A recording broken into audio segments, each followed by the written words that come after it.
Hi. All right. All right, get off my line, Terry Lamb. Bah! Look, I'm hanging up on Terry Lynn on live. And I'm going to send you a YouTube mirror. It causes violent diarrhea.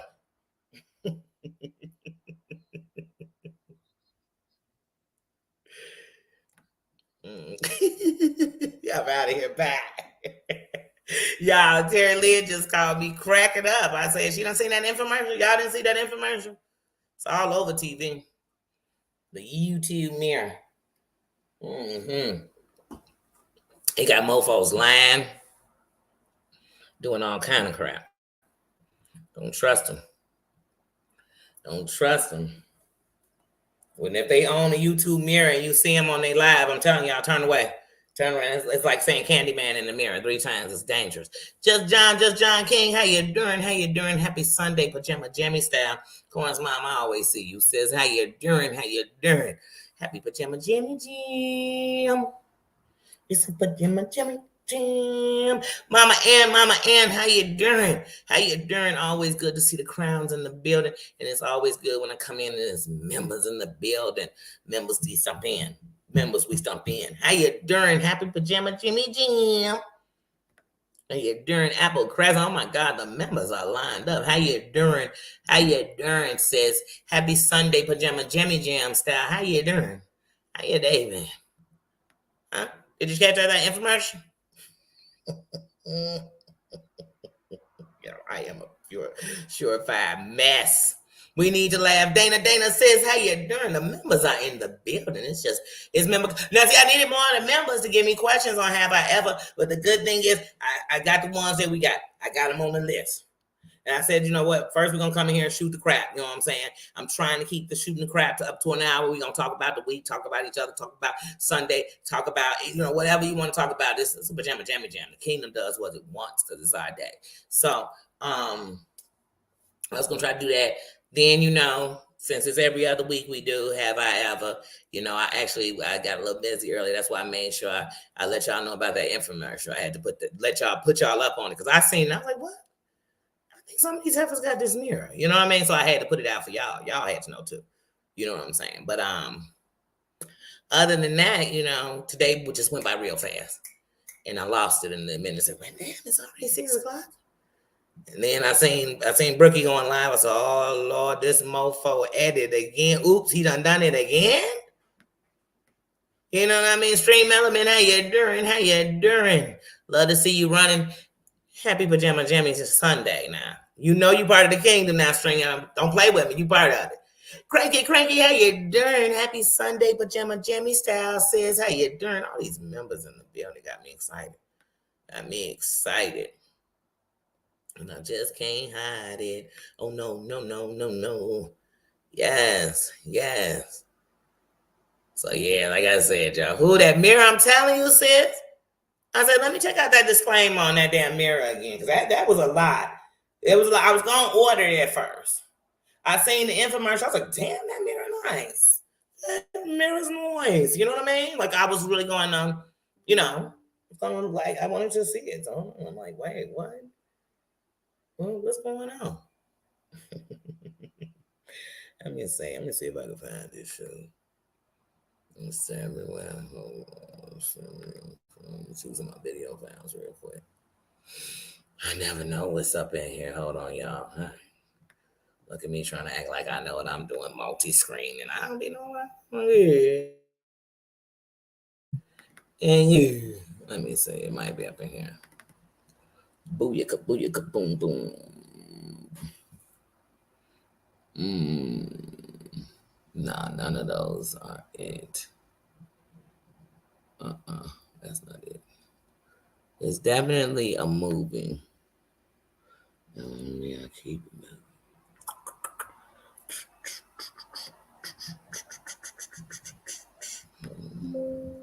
Oh, sorry, my bad.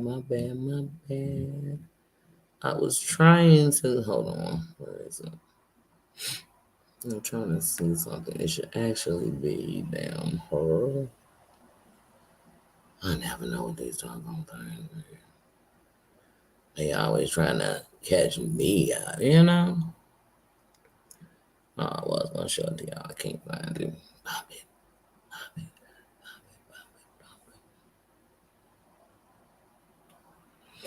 I don't know where it's at. Bump it. But yeah, but other than that, I tell you, it ain't easy. Well, now I'm gonna go back to what I was doing. Y'all finding out that disclaimer. Susan says, "How you doing? How you doing?" Says, "How is your pajama jammy going?" Happy pajama jammy Sunday. How is it going? Says. All right, hold on. Let me go ahead and let me get all the things on the real quick. Hold on. I couldn't believe it. But like I said, y'all, I was gonna order the mirror, man. Then I seen all them side effects, and I said, "Wait a minute." It's a lot going on that mirror. So I said, I gotta know. Then, Terry Lynn called me and said, "Girl, all them side effects on that mirror." I said, "Girl, I didn't even realize it was that many." Oh, where it says, "Please use the YouTube mirror responsibly." It says, "Do not use when you are hot." I can only imagine what that mirror started having you say. Do not, do not let anyone else use it. Don't. It's like passing. I'm telling y'all, it's like the crying. It's going. If you give them that mirror, it's like the Blair Witch. Not even Blair Witch. Which is the one where they have to come out the movie. I mean, at the damn TV. Giving them that mirror will cause that kind of effect in their life. I'm telling you, when I look into the mirror, I was going to give it out to everybody for Christmas. Every content creator I knew. But I said, "Oh, no, hell no. I'm not passing this mirror out." Then it said, wait. It says, "Do not believe anyone who says it do not work." Don't you believe them. So they telling you not to believe me. I'm telling y'all that thing don't work. It's going to turn you evil, bring out the evil in you. That's not a good mirror. That is a bad mirror. Bring out the bad side of it. It's something about that mirror. I don't know what it is. But anyway, it said, and remember, it says it's your mirror, and it says whatever you want it to say. I mean, it's your mirror. It's yours. I'm like, damn. So wait, the mirror just let you say lies? Kind of like these people do on YouTube anyway. I mean, damn. Do they have a mirror? That's when I started thinking about all the content creators that might have the mirror already. Because they just lying. They believe it. No matter what nobody say or prove, they still telling the same lie. Word on the curb is I said I was taking bus loads of people. I ain't taking a bus. Why are we on the bus? Why I got to always be on the bus? Am I on the back of the bus? Am I Rosa Parks? Am I Danny Parks? Why am I on the bus? I ain't mentioned the bus, y'all. I ain't mentioned doing nothing on the bus. I ain't mentioned nobody because they mess with black people. I ain't did none of this stuff. I mentioned that you live in a town that if they watch 5 minutes of Bambi's video, they come into your front door. They knocking at your door. That's what I said. That's what I said. I said, whoever you said is tough and could come get me is pussy. I said that. I can say nothing else. Y'all just be putting words up in Danny mouth. I'm trying to read and tell y'all about what's going on this damn mirror. Anyway. So that's why I said some of these people got this mirror because they just want us to believe everything they say, even though it's already on another video you saying some whole totally different shit. Anyway, it says the side effects. You now believe the BS in your head. Think of the content creators might own this mirror. Because think of these side effects. They start to believe the BS that's in their head. You will see yourself nothing like you really are. So they'll think they the gods. And they barely the peasants. They ain't shit. They ain't nothing. Nobody's caring about it. Nobody cares. One day it will. Wait.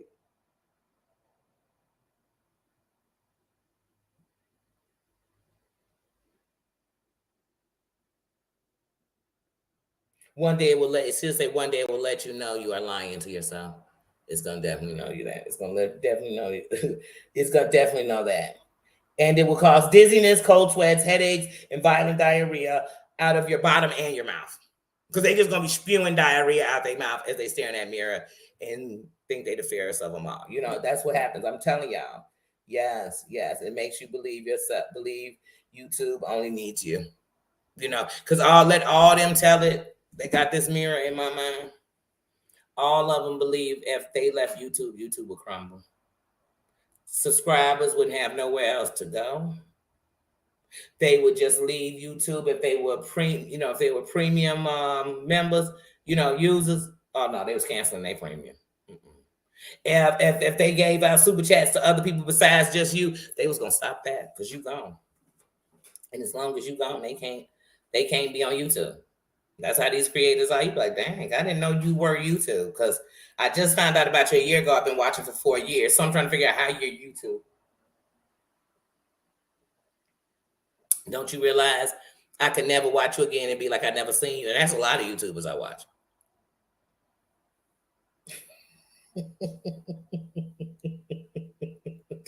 I'm telling you, this mirror. Mirror, mirror on the wall. I'm like, who are these chicks? Liz says, how you doing? Happy Pajama Jammy Jam Sunday. I hope you done had a good day. I hope everybody had a good day. Yes. So we're going into a week. And look, like right there, we know our sister stands in need of prayer. She says this week her husband starts chemo. So we are standing. We are sending love to you. We're sending prayers to you for real, from our hearts. For real. We are. And Susan, let me find out somebody sent you one of them mirrors, like they're trying to send good gifts during this time. Let me find out. Get my Susan violent diarrhea. Keep our Tina in our prayers too. Because remember, she letting that wrist heal, and I'm sure right now she want to come in and say hey to everybody. So from here on, Tina, trust me when I'm saying hello from me and from Tina. How you doing? How you doing today? That's from me and from Tina. Because otherwise she's going to jump up here typing. And we know our sister is here. Because remember what I tell you. When I enter the kingdom, my love and my minds, the love they have, they enter the kingdom with me. And when they in the building, they are the kingdom with me. So much that I'm about to get to a point. We're starting now. When something has to be removed in here, we don't even speak on it where I'm saying it on here. It'll be dismissed down there inside the chat through my minds. And any conversation they want to say about it, to give it any attention, text it to my phone. Other than that, I will give no haters the attention of even repeating what they said. You know what I'm saying? I will hear no evil, see no evil, speak no evil, unless I get one of the mirrors. Terry Lynn, I'm going to send her one of the mirrors. I'm going to send her one. You don't have violent diarrhea. You said you love that mirror? I'll tell y'all, there's a lot of CCs out here looking in that mirror before they go live. I'm telling you, they got the mirror right here in front of their face. We don't see it, but it's right there. So occasionally we'll be like, what are you looking at? Then they start just lying to us, spewing out some. You're like, I just got finished watching that live. Nobody said that shit. Nobody said that. The mirror. I think some of them ain't even looking in the camera. They just looking in the mirror. This ain't a mirror, and that's why it's like, baby, I'm not supposed to bend this way.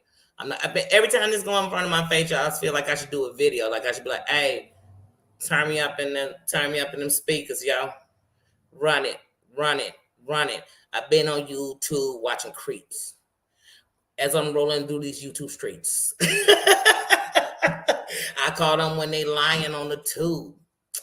Then they get in mad because I'm rude. Boy, I ain't playing with the folios. It's all about you put this in front of me, I suddenly become a rapper. Yo, I'm about to drop 16 bars, divide it in half, make it 8. Divide that in half, we down to 4. Bumping, I'm gonna divide that in half. I'm only dropping 2 bars. Boom, boom, boom, boom, boom. If you get it, you got it. That's it. That's your 2 bars. What y'all thought 2 bars was 2 whole full sentences? I am a rapper. Danny spit hot fire. These YouTubers, they looking in the mirror. The wrong mirror, though. I don't even want to get into it, Joe. I just drop that beat. Drop that beat for me. Dana, drop the beat. You put that in front of me and I become that.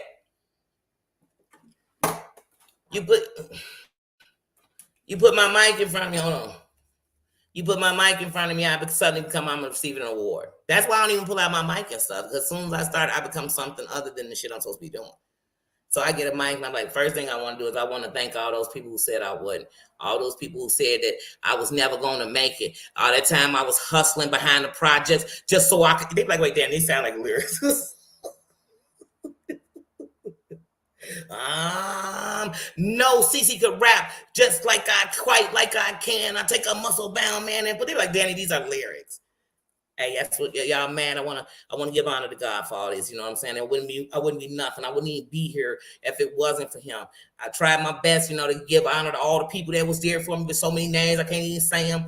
I can't even say them. It's too many names. Just remember my name. Whipping Post, how you doing? How you doing? How you doing? And sometimes I get a mic and become a comedian. Knock, knock. Who's there? One of those damn CCs with that mirror lying everybody. Mic drop. Mic drop. Mic drop. So y'all can't be like me. Y'all can't be dropping mics and stuff and put them back on their stand. Hold on a second. Shit ain't been the same since that doggone drone smacked me in the face. I ain't looked at my equipment the same. It ain't been quite the same to me since. I'm still in a legal situation with the drone, the makers of the drone, because of that. They were trying to argue with me like it's your fault. Don't you know that meant you was pulling it back towards you, not sending it the other way? And I told them that's not their business. It's up to their drone to feel the sensor it's about to hit something. But that's another frivolous lawsuit I got on somebody. We talked about that on the other day. Not on Pajama Jamming Day. Not that day we won't. ATL is rapping in my chat.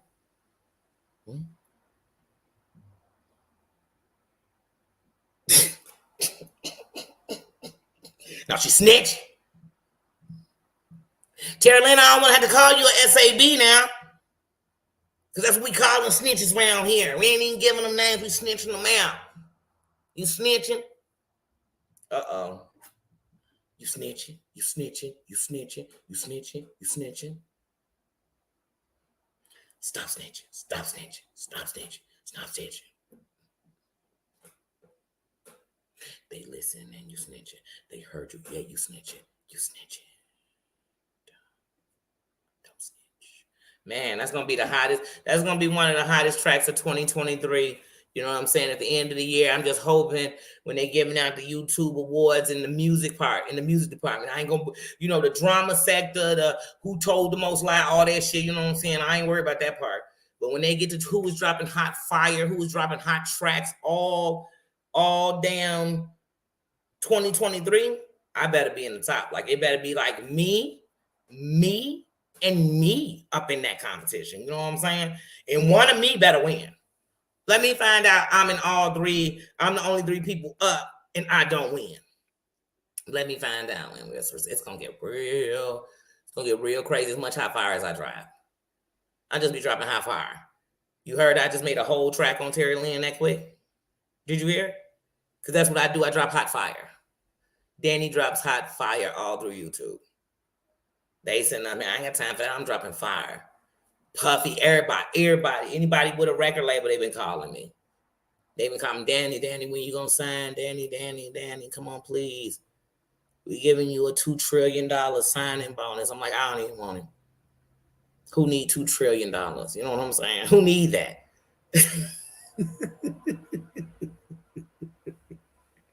Cat says, hey, you're dirty.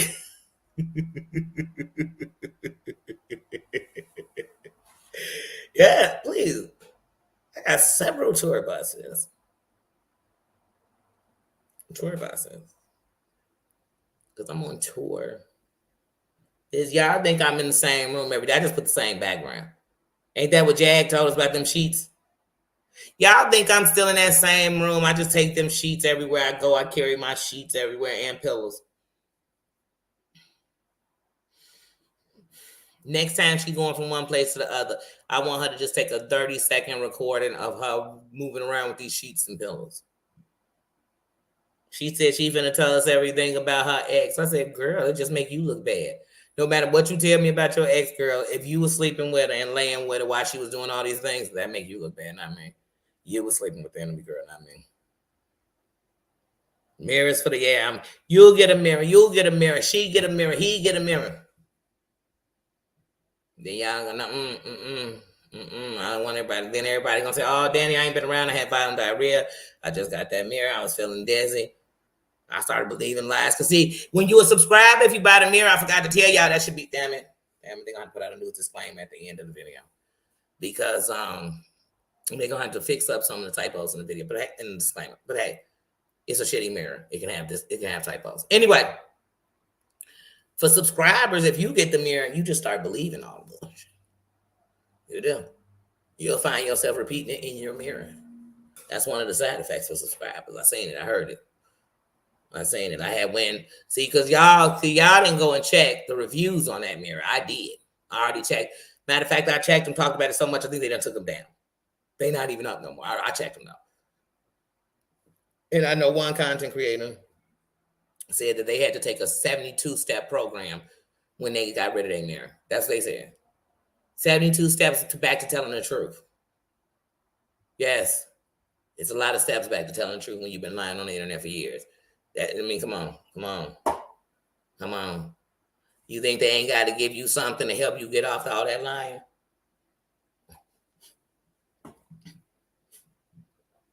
Some of them been getting away with the lies.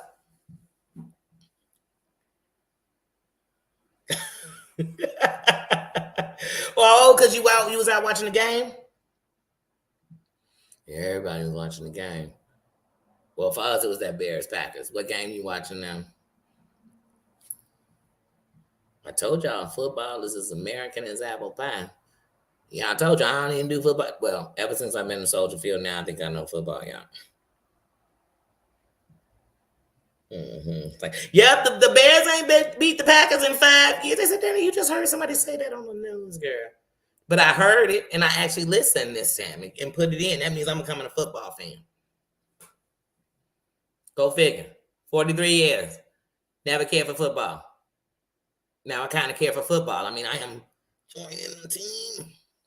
I always like how they celebrate for football. Like, that tailgating they do for the Bears, please. That parking lot is jumping. I mean, people like each other. Because they got one thing in common. They're all Bears fans. The Bears. I go kicking in that parking lot every day. But honey, be at that game with all them people. Oh no. They can have that. I don't want to do Soldier Field past 10,000 people. The 20 they can have.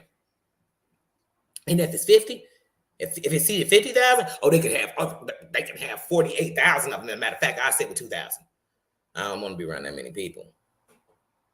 Hey Marie, how you doing? Happy Pajama Jammy Sunday. Why you always lying? Why you always lying? But I'm telling you, I really think every time I hear lies, I don't care who telling them on the internet. I don't care who it is. When I hear lies, all I think is, tell me lies, tell me sweet little lies. It just start playing in my head. Oh, they tell me lies. That's the first song that comes to my mind. Right. Next time I'm gonna be a cheerleader. Next time I'm coming in the game with a big finger on, one of them big old fingers. I got paint on my face. I got on a full jersey. I got on the pants with, I guess, whatever's under it to make them look bulky. And I'm just like, I'm playing fantasy football. That's how it goes. Because I'm an extremist. So I just go to the extreme with some shit. Like, wait, you went from not caring to this the only thing you care about. Like, how'd I do that? Where did that happen?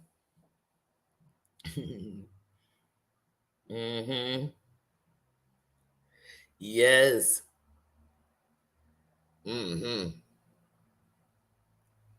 The Bears.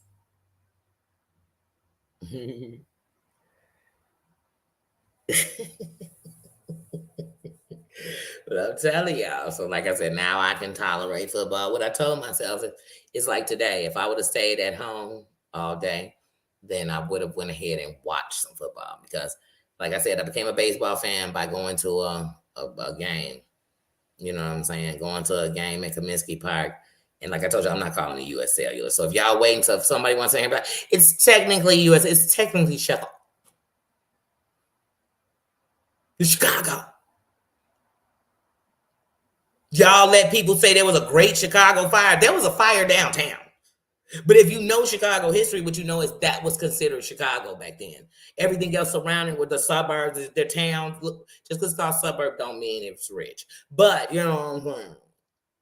But that's Chicago. So let me call it Kaminsky Fiber.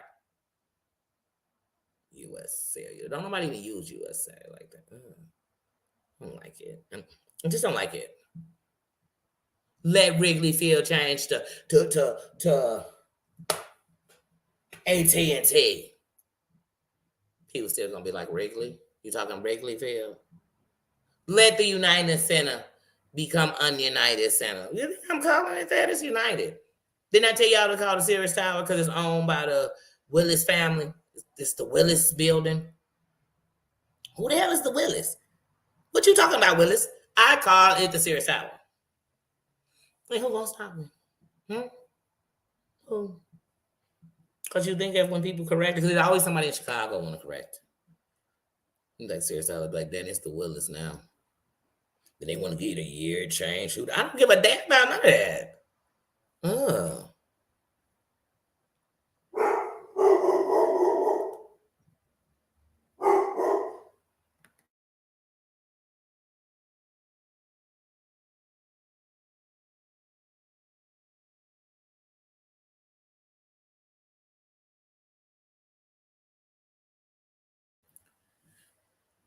I got some watermelon Minute Maid. It is so good.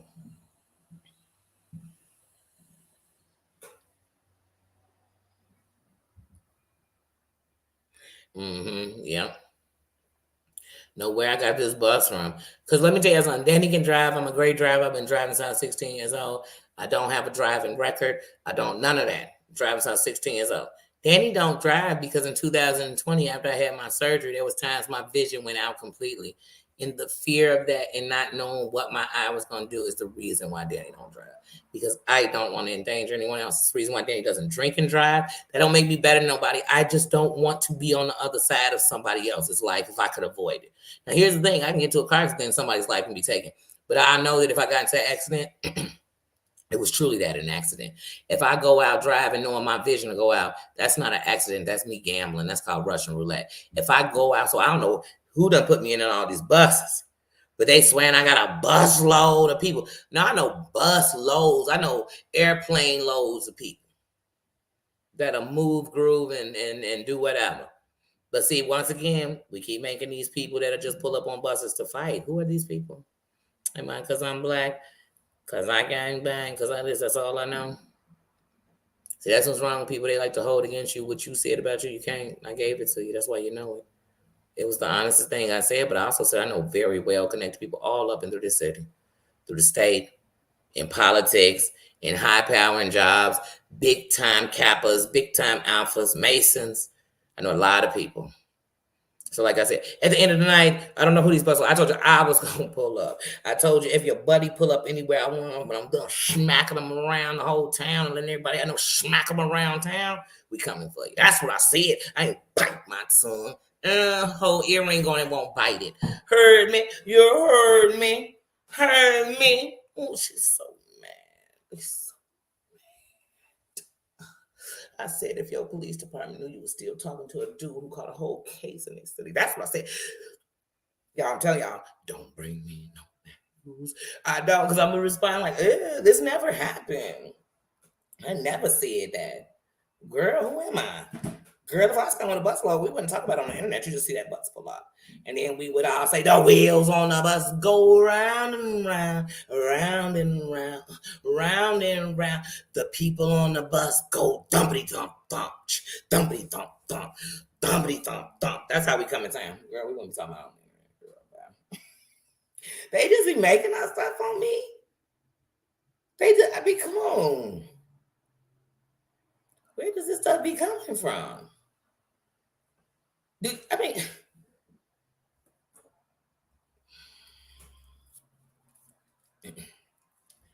imagine all the people living life as one. Oh, it's in a piece. Ooh, ooh. Some people, they just make me want to say, it's a pajama Johnny Jam. This week was cry. It was a crazy week. I mean, crazy. It was a crazy week. But it was a great week for me, too. I'm celebrating my granddaughter's second birthday.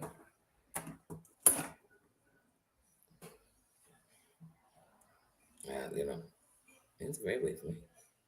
If nothing else, that alone gave me peace. That gave me joy. I seen my juicy. That gave me joy, honey. That's joy.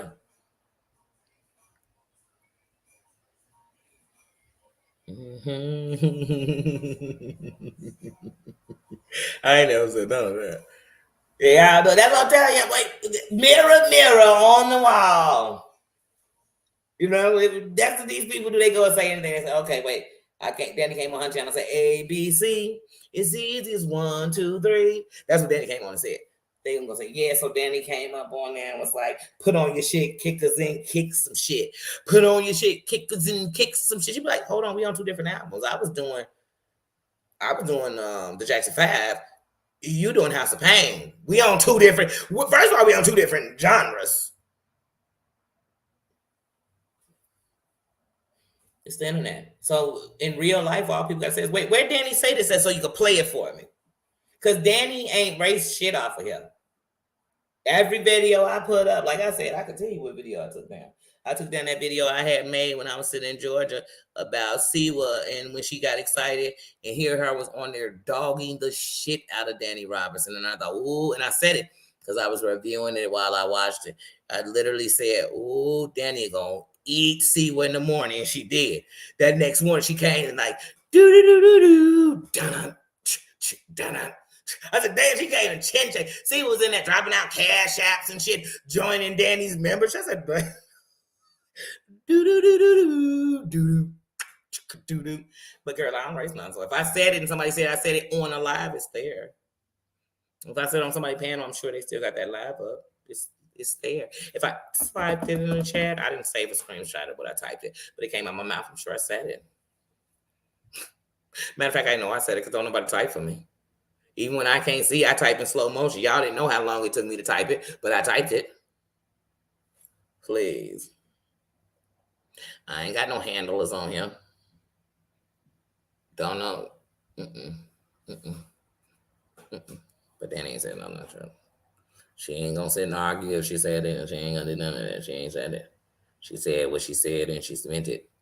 She said what she said and you heard it. She said what she said. It's the truth. She said what she said and she said it.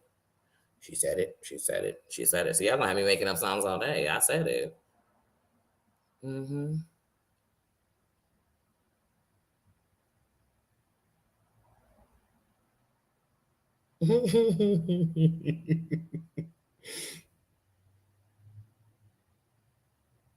Yeah. Right. Hooray, hooray. When Danny come marching down the street. Well, maybe it's I guess we the ants. The ants come marching 2 by 2. Hurrah. I don't know, but I ain't say nothing about that. That's what I'm saying. How come on the internet you say apples, they say oranges, you say up, they say down, but then they swear that you said down, and now we're going to argue if I said down. I know what I said. Because unlike these people, I'm not sending out fake threats. I'm not going to go watch some gangster movie and rehearse lines to say off of it. I'm not using lyrics out of a song. And I ain't selling wolf tickets. Period. I'm not. I ain't said I was the toughest. If you think I'm the toughest, that's on you. That's on you. So I ain't said that. I said I ain't worried about nobody on the internet who ain't did nothing about nothing that happened to them. I ain't worried about nobody. Nobody. So if somebody want to say, oh, she talking about this one person. No, I'm talking about anybody who's in that. If all this stuff done happened to you in this last couple of years, forget, let's just stay in this last couple of years. I ain't gonna let you go back to 5, 6 years ago. If you was doing anything and it makes it worse, but we just gonna say in the last couple of years. If in the last couple of years you were halfway to the danger zone, once every 3 to 4 months. Oh hell no! The only thing I fear is what you're gonna do to yourself. That's all I fear for these people is what they gonna one day do to themselves. Whether it's, you know what I'm saying, something to harm themselves. Because even if they get somebody to come and kick their ass, that's somebody that's getting something to harm themselves. But I'm more afraid of what they gonna do to themselves. I ain't afraid of none of them. None of them. Not one. We could all be sitting in a dark alley. I mean, in a dark room together, and they got weapons, and I still ain't scared of none of them. None of them.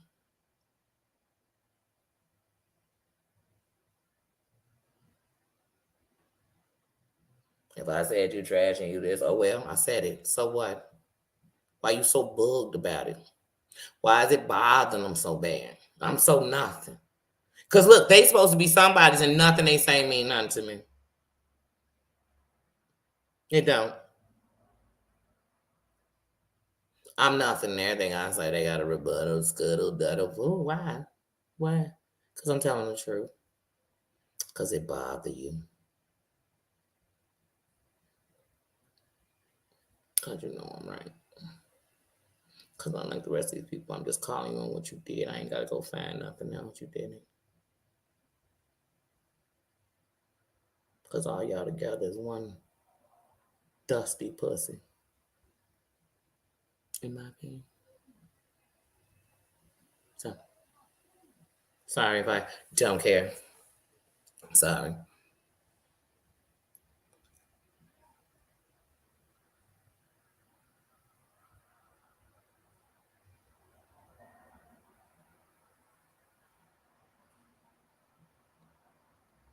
I think going to someone's home is the wrong thing, and I think only lames go to your home. I'm sorry. I'm just gonna be honest to you. If somebody's coming to somebody's home, it should be a fight or somebody's life taken. If that's not what's going on, and you shouldn't be doing it. But what I'm telling you is that's usually what happens when somebody comes to somebody's house. I ain't never heard of people who just come to people's house to sit outside. I ain't heard of people coming outside to your house to put no papers. So as far as I'm concerned, when people are coming to your house, they're coming to endanger your family. So no, I don't agree with pulling up to somebody's house unless they've endangered you, and that's your option. So that's what I'm saying. But off this internet, I ain't pulling up at none of these people's houses. But like I said before, I pull dead up on your police station and make sure they know exactly who you are. That's it. I will. I will. I will. And if you threatening to pull sticks on me, we can meet wherever you want, and I'll be there. I promise you. Right hand of God on all five of these, on my mama, on my children, on my life. I'll pull up. I will. You threatening me and you want me to come there? I'll come. I ain't coming to your crib. Because if you come to my crib, I promise you, you're leaving in the body bag. That's not a joke. Come from this internet to my crib. Come. Because I ain't inviting nobody to it. So if somebody decided, oh, I could just do it because I'm going to prove she lying, then that'll be your choice. Because if I pull up to yours, you better do the same thing. So no, I'm not. I believe all Americans should bear arms. And they should protect their home at all costs. Malcolm X my home, period. If it was a shack, I'd Malcolm X that shack. And that's just what it is. That's just what it is. If it get grimy, I have real security on deck that's ready. They like armored trucks. So I'm not worried about none of that because I'm not on here. And I'm not on here doing nothing that nobody should want to pull up unless they want to get up close to me, take a smoke and have a good conversation, have a good laugh, go out, eat some good food. If they're not trying to get up to with me to do none of that stuff, travel around cities and have some fun, if they're not trying to do none of that with me, then other than that, I don't see what we're getting up with each other for. So none of these people are worthy of that. Now, some of these people that made a bill that no matter where we meet, if we ever meet, we're gonna see who back up what they say. Now, some people that made that bill with me, because I'm a real person, and no matter who it was, this bill would be made with me.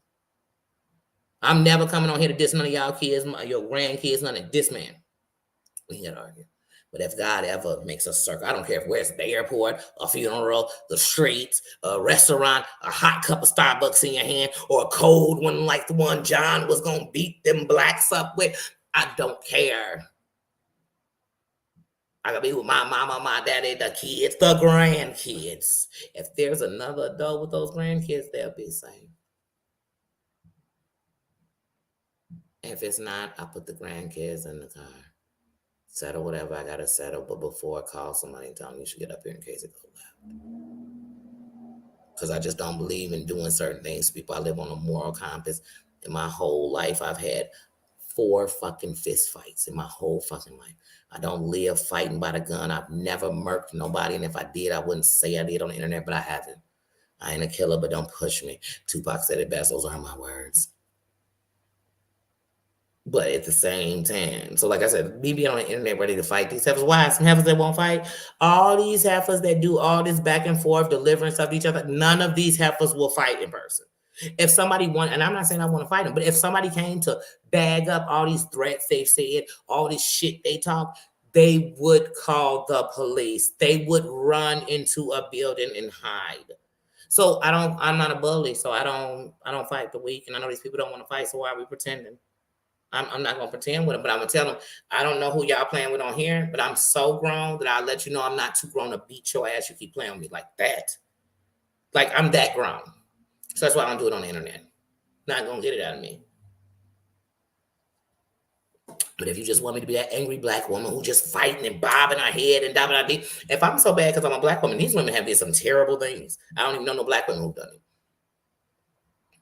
And this is worse than me being loud or me being aggressive or me bobbing my head and rolling my eyes. These bitches done traffic bitches. These bitches done been whores. These bitches done been crackheads. These bitches done prostitute in front of their kids. These bitches done lied on people. These bitches done sent out revenge porn. This is terrible.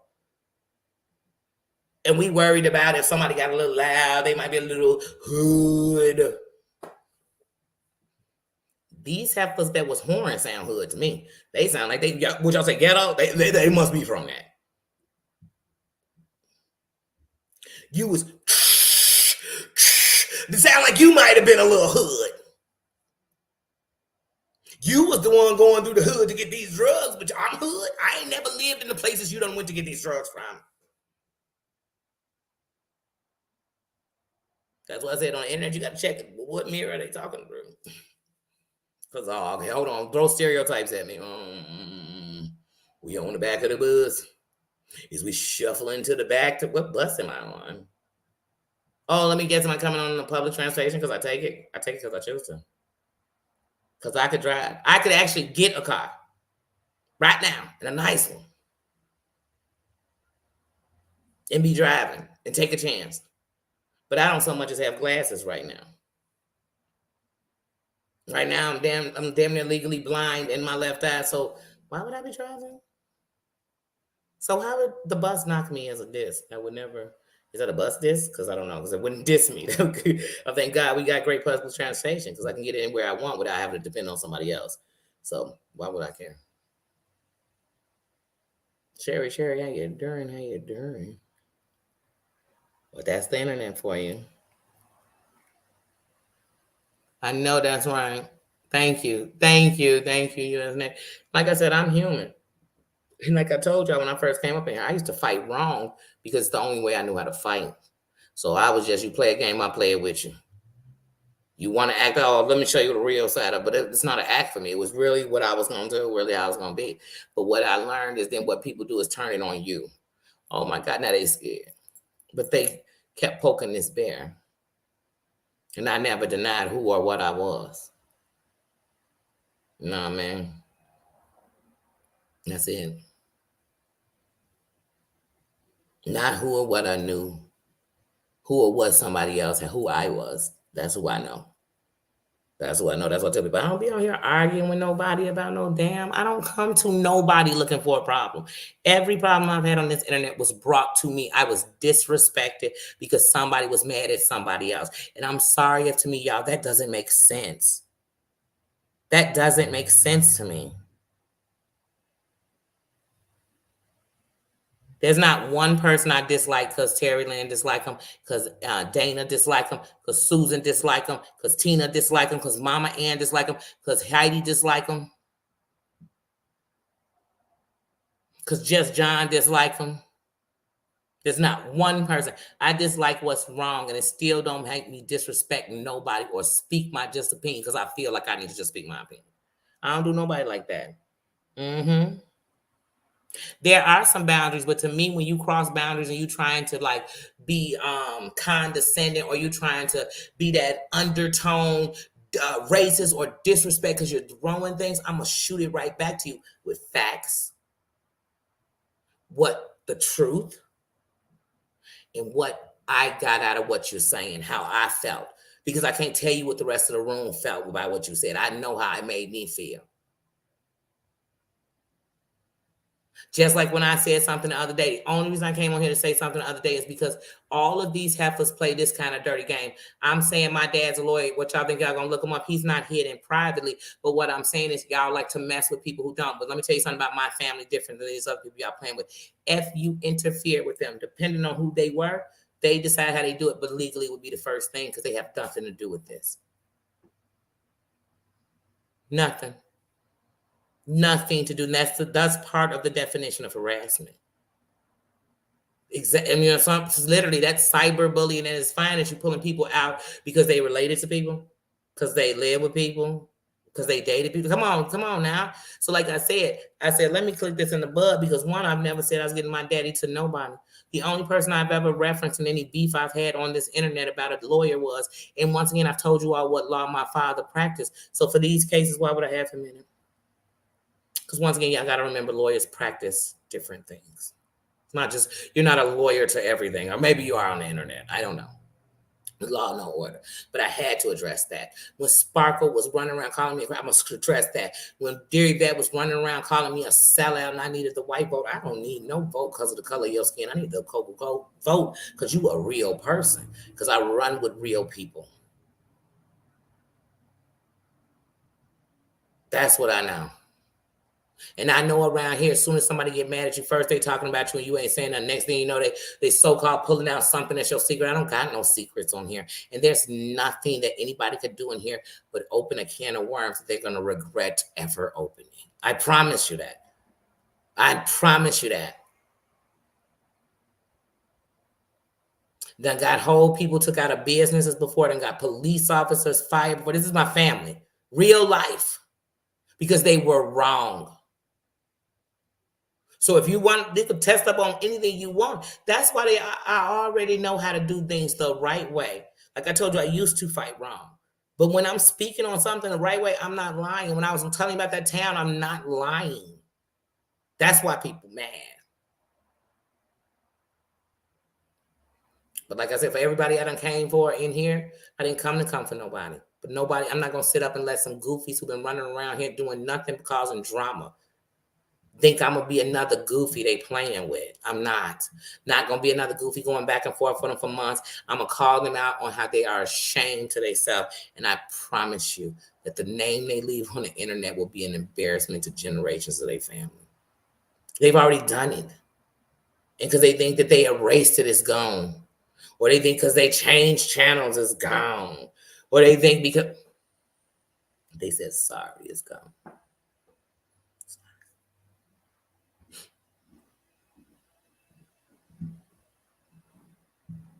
My family's not hidden.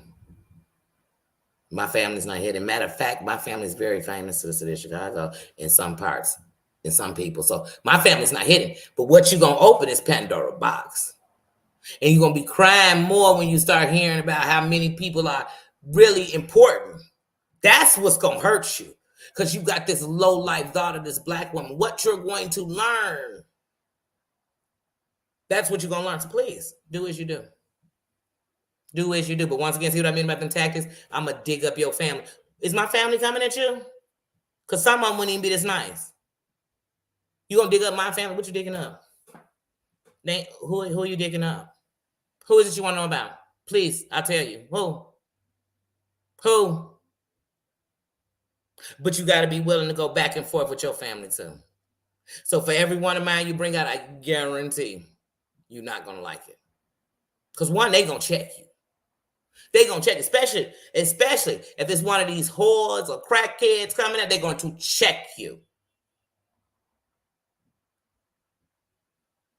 My mother, any of my families that own business actually got real careers. Y'all don't never going to have real names out here, real publication. They have lawyers too behind them. So you better believe what they're going to do is legally get you off their ass. So go right ahead. Come on. But the field day is when they go to put their legal claims on you, when I'm telling them who you are on the internet to make the claim even better. So once again, I don't worry about nothing that's scary to me. Because I know it's all illegal. And we not going to fake about who we going to get about it. So please, try. All my Facebook and Instagram wide open. Through my Facebook, I acknowledge who my family is all the way through. Test it if you want to. Test it if you want to.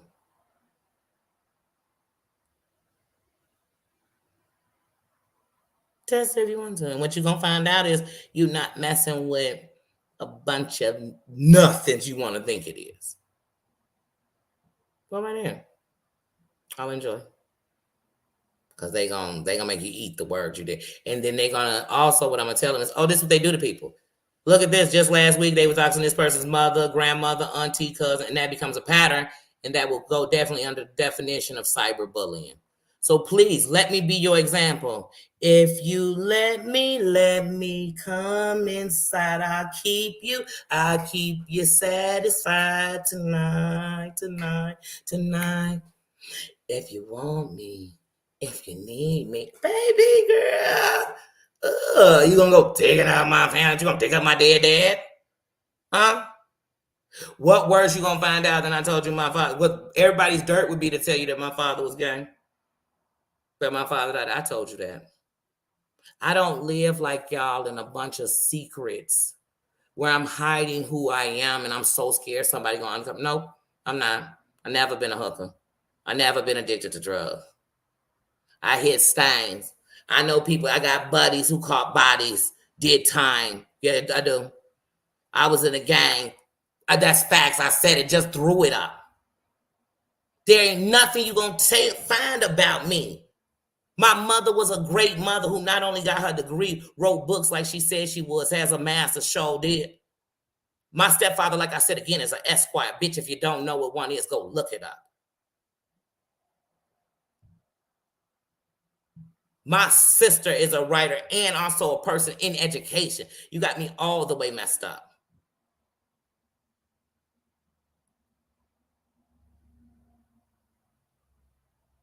My brothers are stand-up men who ain't never been to jail.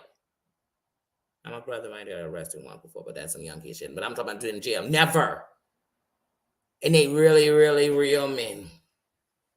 And they really protect their family.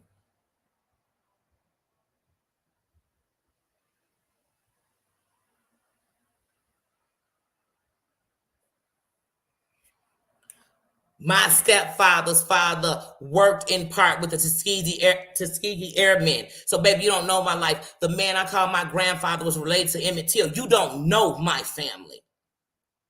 Go look me up. I said it right here on the whole internet. Y'all know who I am. And what you'll look up and find is you messing with the right one. I know hella politicians.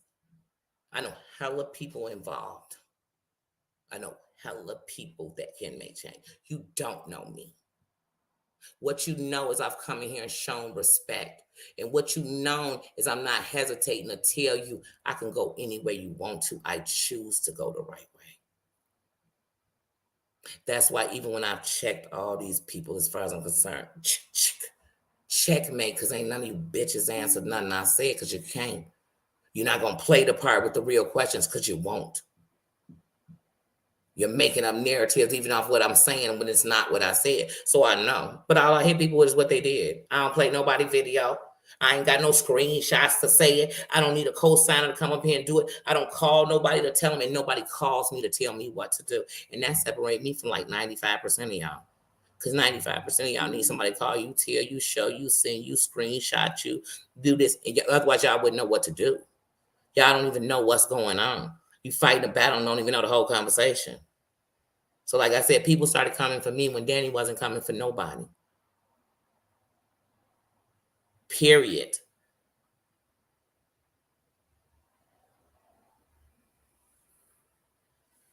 I stayed neutral as hell. Didn't say one word. I guess that made me a PAB. Because suddenly I was being attacked and came at and being said stuff like I was just this nobody, or I was in the mix.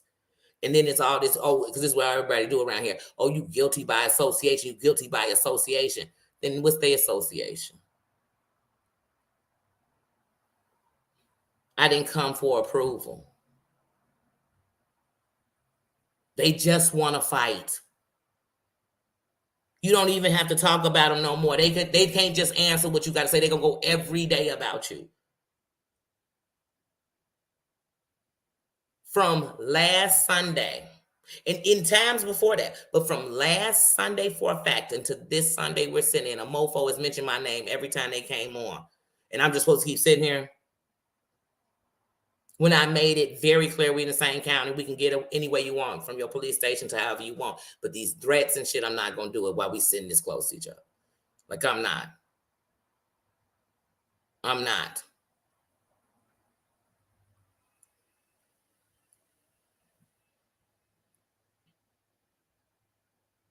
Danny didn't do nothing. Not one person I got into it can tell you what I did to them. They're going to tell you that I was in somebody's chat and I laughed. I was in somebody's chat when they said something about them. That's what they're going to say. I state again, what did I do to you? They're going to say, I stayed liking somebody who they fell out with. They're going to say that I like somebody they don't like. But I have done nothing to anyone.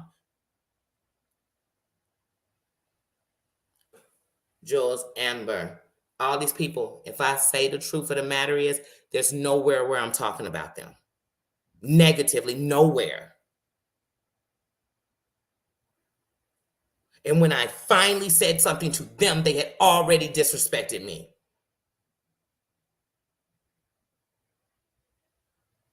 So what somebody should ask themselves is, why are they messing with Danny? Muzz came with a whole opinion about me in a live she wasn't even in a conversation that had nothing to do with her. And she could have gave an opinion on what she thought happened that night. But the moment she was telling me about me, so like I said, I've done nothing to these bitches, and I ain't apologizing for responding to these bitches. That's they run around here doing trafficking and bullying people with their opinion, their thoughts, and their entitlement. I'm not going with it. I come on here, I share my family. That's why you gonna dig in for my family. I'm showing you my life, bitch. I'm not living a lie. I'm not living a scandal.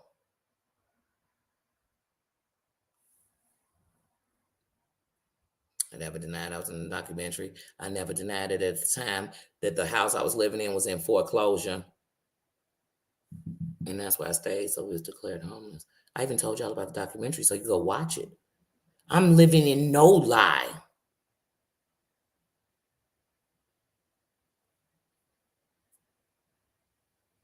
I came and told my honest on my health. I came up here. I'm more buck than any of these people living because they tell us half truths. They tell us a portion of what they want us to know. They give narratives out. I've done none of that. I show respect to everybody who come up in here and show respect to me. And I show it to you everywhere I see you. So wherever I come up in here messing with anybody, when I talk about the lives I've watched, we talk about the lives I've watched. Jared's talk, how you doing, King? Happy Pajama Sunday. But that's what I talk about. Where is that wrong? But once again, you asked me with Indian and what did I do to any of them? But be me and these bitches can't take it. Because I ain't did nothing to none of them. Nothing. Everything, like I said, when Jules started getting on the Danny don't like way, I never did nothing to her. It's her hate. It's her hate for Terry Lynn and Heidi. But what she never thinks about is when I first started coming to her chat and talking, they hated her guts. And I didn't come in and act that way. And I was always respectful. I didn't bring that shit up or anything. And I enjoyed her for the music and everything else. But that's not even thought about.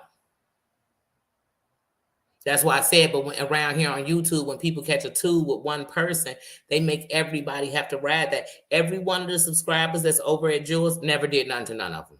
Not one of them. Never disrespected none of them. Matter of fact, Jay Fid, when Real came back out, still saying it about the whole thing that he's been saying for over a year and a half.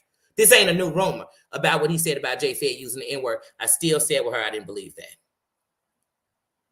Though she completely doesn't come over here because Jules has something, because I've never done anything to her.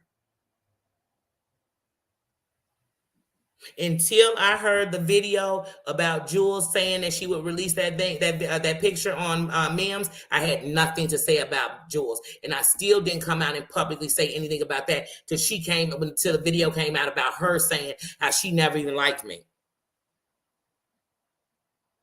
So once again, I've never came for none of these people. Tell them to show you where it started, and I promise the first person that says something out of pocket about each other will be them saying something out of pocket about me. If there's a timestamp on it, you'll see it was them speaking on me first. All of them. All the people that came on here and had to say something about, that's who.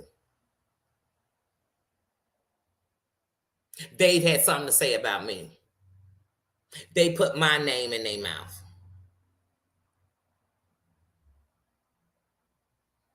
Point blank into the period. That's it. That's all. They didn't hold me for what I did, what I said I wouldn't do. They ain't hold me for that. They don't hold me for I've never done it. I've never played one of their videos. Not one of them. Only way I play do anything with anybody's videos, I share people's videos. That's what I do. I share people's videos. That's it. I'm entitled to speak on anything I watch. That's not against any rule on YouTube.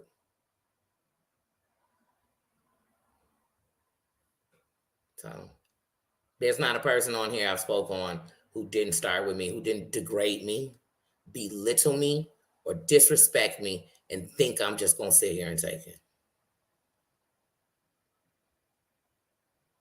As you continue to say it in platforms with people that are not only in your crowd or listen to you, they listen to me too. What? So I'm just sitting here not answering? You want me to answer. So like I said, when any of them can tell me what I did to them first, they're never going to be able to tell you. What they're going to start talking about is what I did afterwards. They're never going to start from what I did first. From what they did first. That I'm rebuttaling.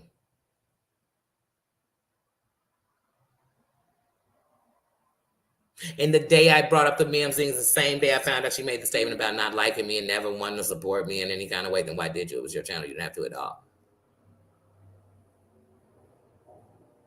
But it's the same day that I said, you sitting here being nasty about me, and I heard this whole memes thing about you passing out this picture. And I did not bring it out here and say something like I wanted to, even though I watched how everybody pretended like it didn't happen and nobody was speaking on it. They were speaking on she called her a whore. Okay, she called her a whore, then passed a picture around like she thought she was a whore, but everybody leaving the worst part out. So I said it. With no permission, because I knew it happened. I heard it with my own ears like everybody else did, and I spoke.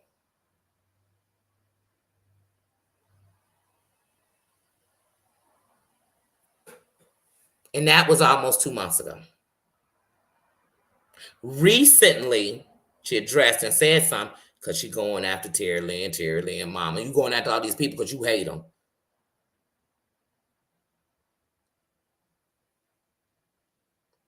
You bullying them with a man because you hate them. And I spoke on it. So yeah, I said something. But like I said, that I was pulled out. Danny didn't start anything with anybody. And I'm not the type to be like, oh, tit-a-tat. No, I'm just saying I didn't. And on this internet, if you don't speak up, they'll eat you like food.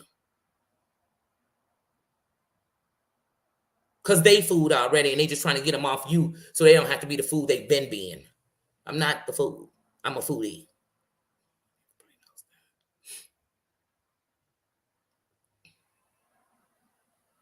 Yeah, and that's what I'm saying.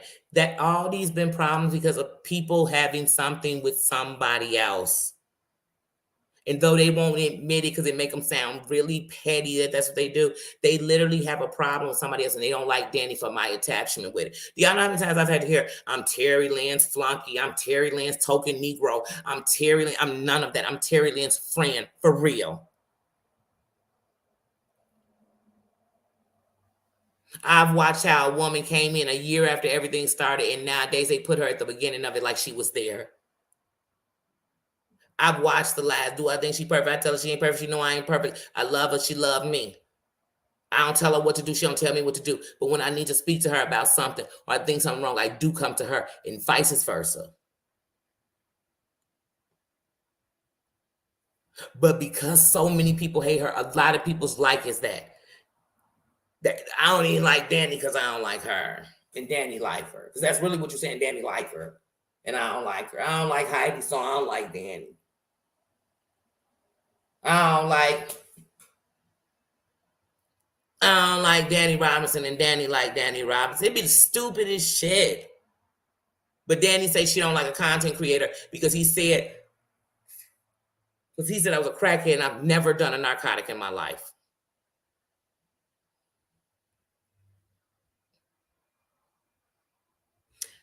That's degrading my name.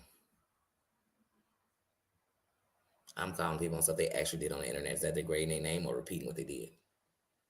Two different things. These people make up stuff. Like I said, somebody told me they want to go dig up my family. That's harassment at its finest.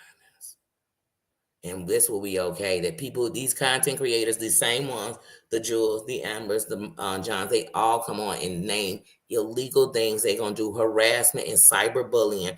And we actually sit and listen to it. They're doing what I'm saying. You just had a whole bitch come to your town last week and you sitting up talking about you looking up my family. Don't you get enough of digging in people's shit? Come on.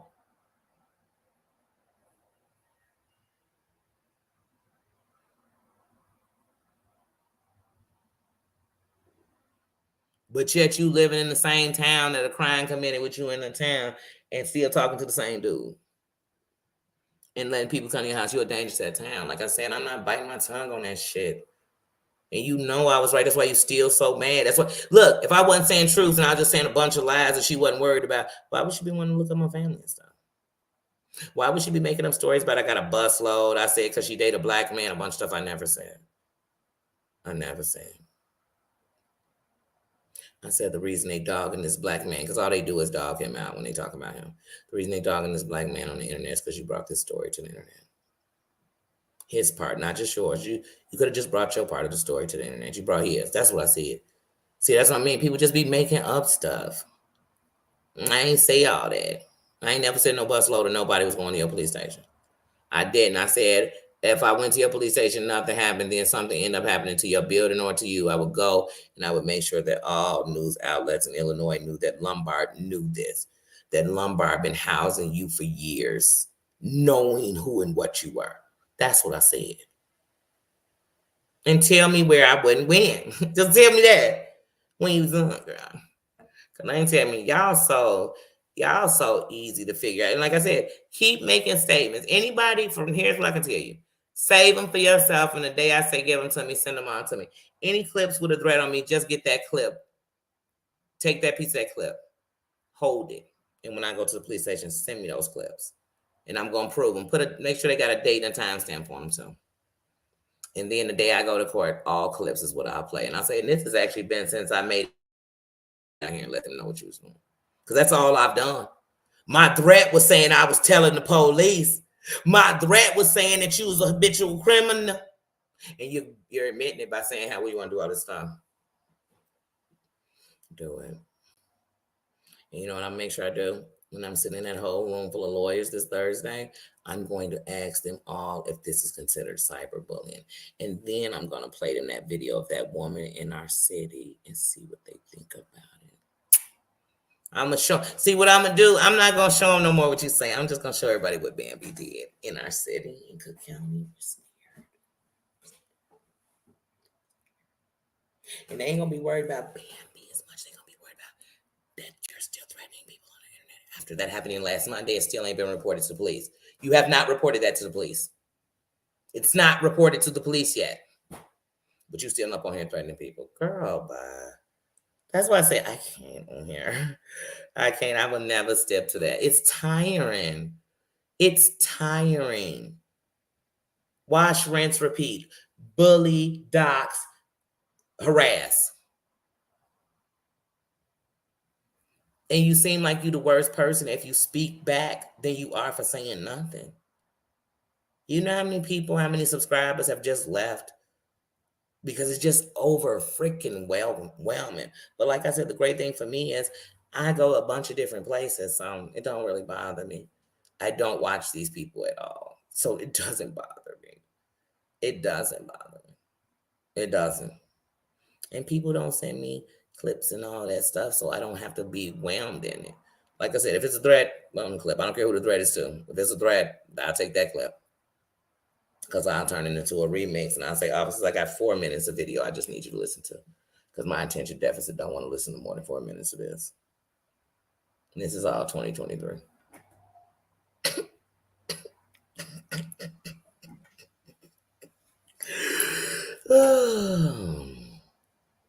Mm-hmm. Yeah. Yeah, I ain't walking. I don't need a bus load for nothing. I ain't never needed to have no AA. I've had situations where life made people be on AA because, I mean, we had a whole Latin King GD war during the pandemic. And I'm not GD, but I'm black. And when it comes to those two gangs and they fight, they automatically assume that if you're black, you're GD. Okay? So in that war, when that war was going on, I had security all through my career. All my buddies came through because everybody was living like that. I don't know if y'all was, but it was in protection. I lived in a whole Hispanic neighborhood, and they was letting it be known in my block and in my neighborhood, like, we not on none of that shit. Like, we gonna protect each other. Like, me and my neighbors, literally, like, if I see them running up in your shit, I'm coming out, dumping the block. And they ain't hesitate. They were homeowners, and they said, "No, we ain't finna go. They ain't coming up over here doing nothing to nobody on this block." And nobody came to our block, but we was already standing on one accord. And my buddies didn't know at first. They said, well, if the Hispanics are in war with the blacks right now, and you live around nothing but Hispanics, we come into your house as security. So, like I said, I don't sit around there because I don't live a life where I need security. And all the things I've been and know in my life, I've walked with respect. I've respected people in low places and high places, thugs and everything else. I've respected people. So my name and who I am is through love and being a real person. So I'm not worried about if you think it's because I'm gangster, if you think it's because of this, if you think it's because that. I don't deny nothing because this is the internet. And somebody's going to go one day because my Facebook is wide open. And what you're going to see on there is I never denied I was in the gang. I never denied that when I was young. That's a part of my life. It's a part of my life. So that's nothing you gonna come up on here. And if you came up on here trying to tell somebody else's story, I would let them know that since they're not on here to tell their story, that's really illegal. Just like if you did a movie or a book and you were telling somebody else's story and they found out before that book came, they could get you to take them out of it because they didn't give you permission to tell their story. Or they could sue you after the book or movie came out because you were using their likeness in their story without their permission. So if you want to come on here and think you know somebody's story and tell it, start telling it. Please don't say their name because I'm going to make sure that's the same person that put something on you. Whether it's to sue you, whether it's to get you pulled off, whether it's to call it harassment, whether it's no, blah, blah, it don't matter what it is. That'll be on them. But like I said, I know real go-getters. See, I can brag. That's why people get mad because you thinking I'm just going to talk ignorant. Baby, I'm going to talk real life to you. I'm going to talk real life to you. I know real people, so I don't worry about stuff like that. I just don't. That's what losers do, the stuff they doing. I'm sorry, and I'm going to call it out. That's what losers do. When you finish finding out my family better than yours, what you going to do? On both sides of the fence. What you going to do? When you keep finding out my word is my bond and what I said was the truth, what you going to do? You're going to find out I didn't make a full stop at a stop sign. And I've had like 2 moving violations in my life, 3 tops. And I'm saying 3 just in case I missed one. Been driving since I was 16 years old. I don't have a driving record. Matter of fact, go check my driving record. It's going to be a good score. Please. Never spent the night in jail. The longest I ever spent in jail was 3 hours when I was 14 years old. And a man called my sister a nigga and I busted the window out of his store.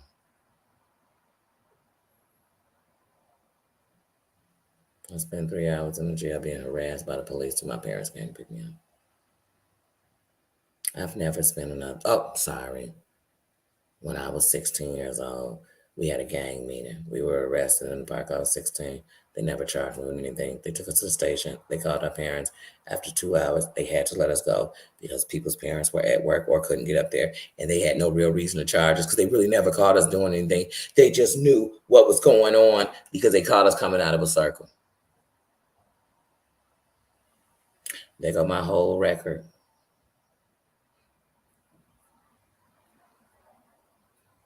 Yeah.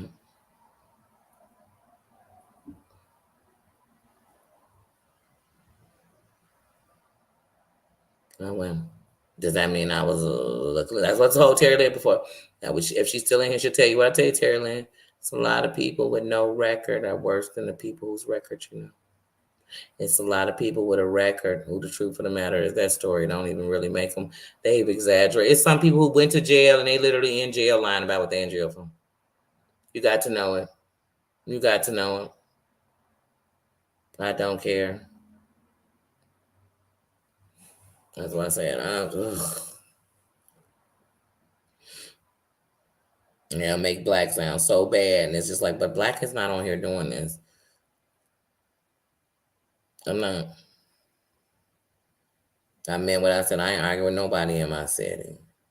I'm 43 years old. Done walked through the streets and did some of the, you know what I mean, been connected with people who done some of what maybe and whatever.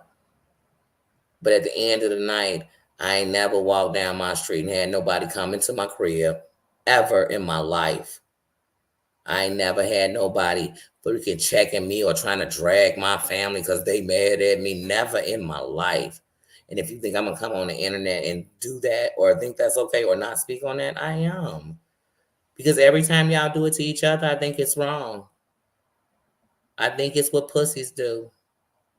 And I think that every family member who has ever been doxxed on this internet or anything else, I don't care if your family member calls, you need to make a report on the person who did it. You need to make a report on the channel that did it. You need to report to team. You need to go to Twitter and report it to Twitter, to Team YouTube. You need to report it to the higher power. You need to report it. You need to report it. So even if they don't do nothing now, when they keep getting that same complaint, and it's like, wait, this is like the 10th family member to come about the same content creator.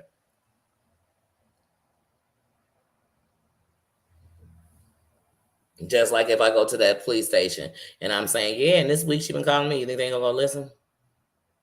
And I say, here's my channel. I'll show you just what I said about it, word for word. And I guarantee when I get to the part about that girl came up into Lombard and Yorktown stuff, and they ain't finna play with them, they gonna look dead at me and say, no, we not.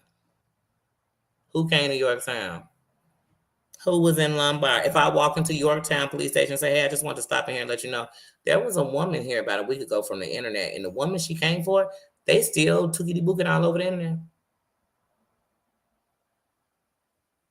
They gonna run dead over to Lombard and say, is this your resident?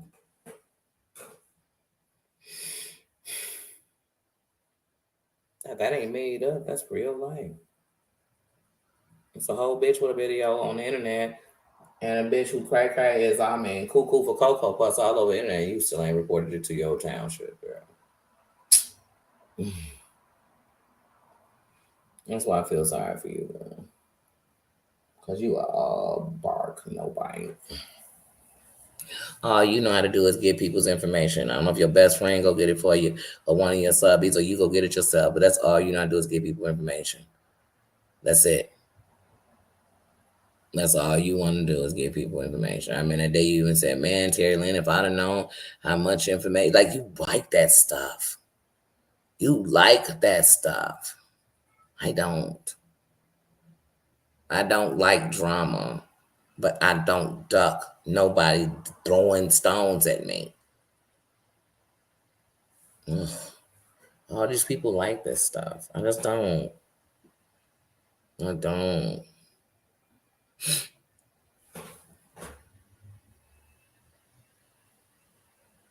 Yeah, I'm not doing no racist. I'm not none of that, but I'm not going to not speak up about it. That's what's wrong with us. Sometimes we feel like keeping our mouth closed make it better, but I learned around here it don't. I have watched a million different times the N-word get dropped, and then we just push that under the rug because it was just really a deflection. It was just something to deflect from this crazy stuff that was going on right here. Like, okay, racism is bad, right? It is. But it'll always be like right after some I lied about an R case. I lied about trying to take my life. I lied. Now we can go to something we went to racism. Then we deflect for a little while. We all had these disagreements. We talk about it, how we all on one accord, that we hate racism, we hate, but then it keep coming back. Every time. There we go. Here it comes. But I say it again, the black people ain't over here acting a fool. Doing the most degrading stuff to each other. Degrading each other's children sexually and all other kind of. We ain't doing none of that. I would never be on here doing that. I will never be on here giving out somebody's address. Period. I could have it. I wouldn't give it out on this internet, not one time. They couldn't make me mad enough to give it out. I just would never do that to you. I will never go on this internet, no matter if you go looking up my family. Don't worry. If I got somebody in your family, and I'm going to find a person in your family you really love the most, for real. Because if you play with my family, you left everything in your family on open. So if you got that family member might be living in a house that ends up we come up and find out that they squatting, they losing this house tonight. You know what I'm saying? Let me find out somebody here illegally. They going home tonight. You know what I'm saying? Let me find out you was contacted at prison. I'm letting the prison know that you was on the case. When you contacted that prisoner because you're not supposed to be. I'm getting duggy. You start messing with man. Oh, you start messing with man. I will become pen pals with dude. I mean it. I mean it. And if he was moving some weight out here at a certain point in time, I guarantee I know who he's getting it from. I drop names. I'll be dropping names.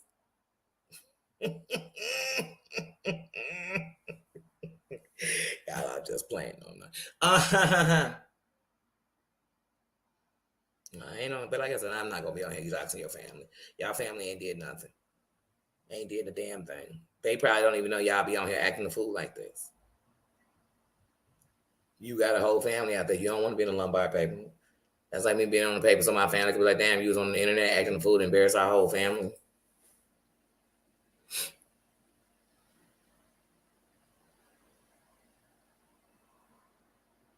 My famous cousin died last year. We had to cremate him because there was a bunch of people on the internet want to play games. My family is not going to play with you. Period. And I'm here to put out a disclaimer right now. If you think about going under my family, and you catch the wrong one, everything they say and do is on them. Just know that. I'm not even going to give them a heads up you might call. Because I want everybody do to be natural. Won't be on me. Not ever have nothing to do with me. You went fishing for them. I didn't bring them to you. I ain't never going to come on here and drop a name. For what?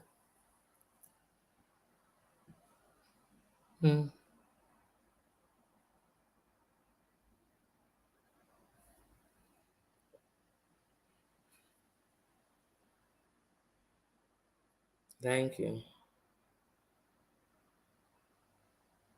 And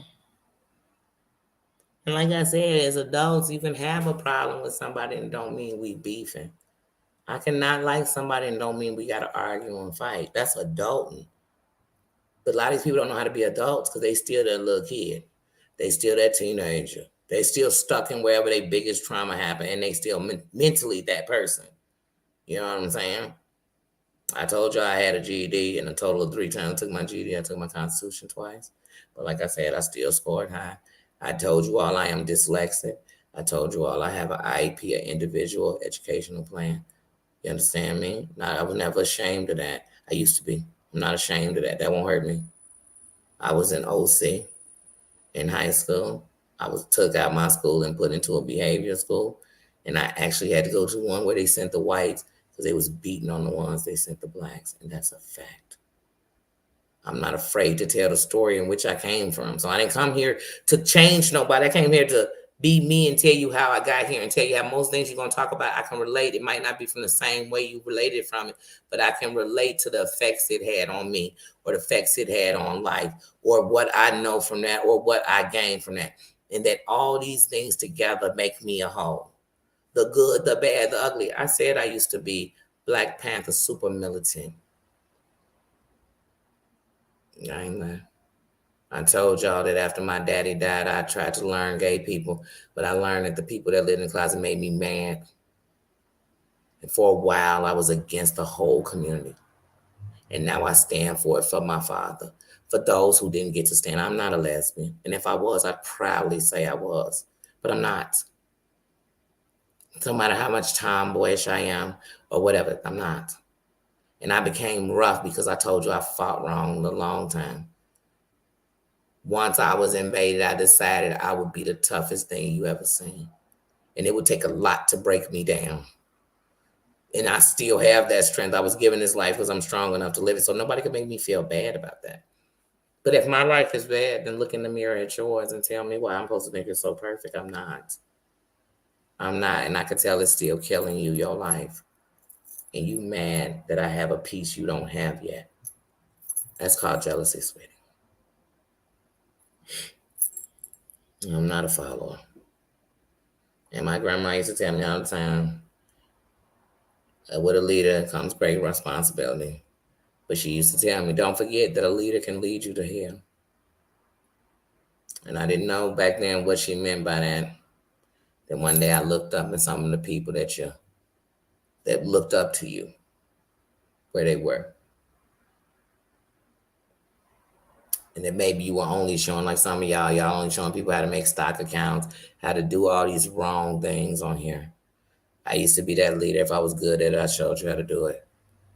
If I knew how to come into a combination, I showed you how to break it. Whatever it was, if I knew the way to get around this, the timing, and I used it the wrong way. And I wasn't leading nobody the right way. So with leading comes great responsibilities. I'll never be a follower. I told you I don't even like to say I follow people on Instagram and stuff, because following them, where I'm following them to. I support. That's it. I support.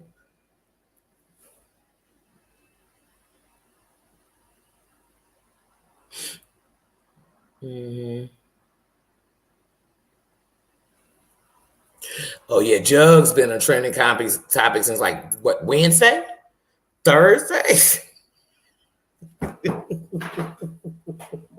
Yeah, just stay on topic. I mean, because once again, it's somebody else who went from one place and still managed to get the same effect. That's called the common denominator. Lying, BS, messy, all the stuff that come with them. But yeah, one of the reasons that I really started making sure that I started doing stuff like making the little joke, funny things about it. Because like I told you, some of the stuff that we watch and we go through and we see, we could put it into a joke. I'm talking to my content creators. You could put it into a joke and still be getting a point across or telling a story, and we can laugh. Laughter gives life. And so one thing y'all gonna learn about me is even when we going through some of the hardest things in life. I remember when my sister lost her son. And I remember when she would just cry. And I would tell myself when I came home. Now, mind you, during the day, I'd have to sit and smoke so much weed and drink. And I was young. And I'd just drink just so I could make sure that I could be numb enough to be there for her, but sober enough to be there for her. And I would come in and I would always like reenact something that happened at night with one of my buddies. Like if one of my buddies fell or something, and I would reenact it or tell her a story, and I'd be animated with it just so she'd laugh. Because I knew if one day I could get her to smile, one day I could get her to laugh, and one day I could get her to crack up. But I knew also if I did that I would be able to get my sister to go to sleep. Because since we were little kids, if I could get her to laugh telling the story, then she could fall asleep while I told the story.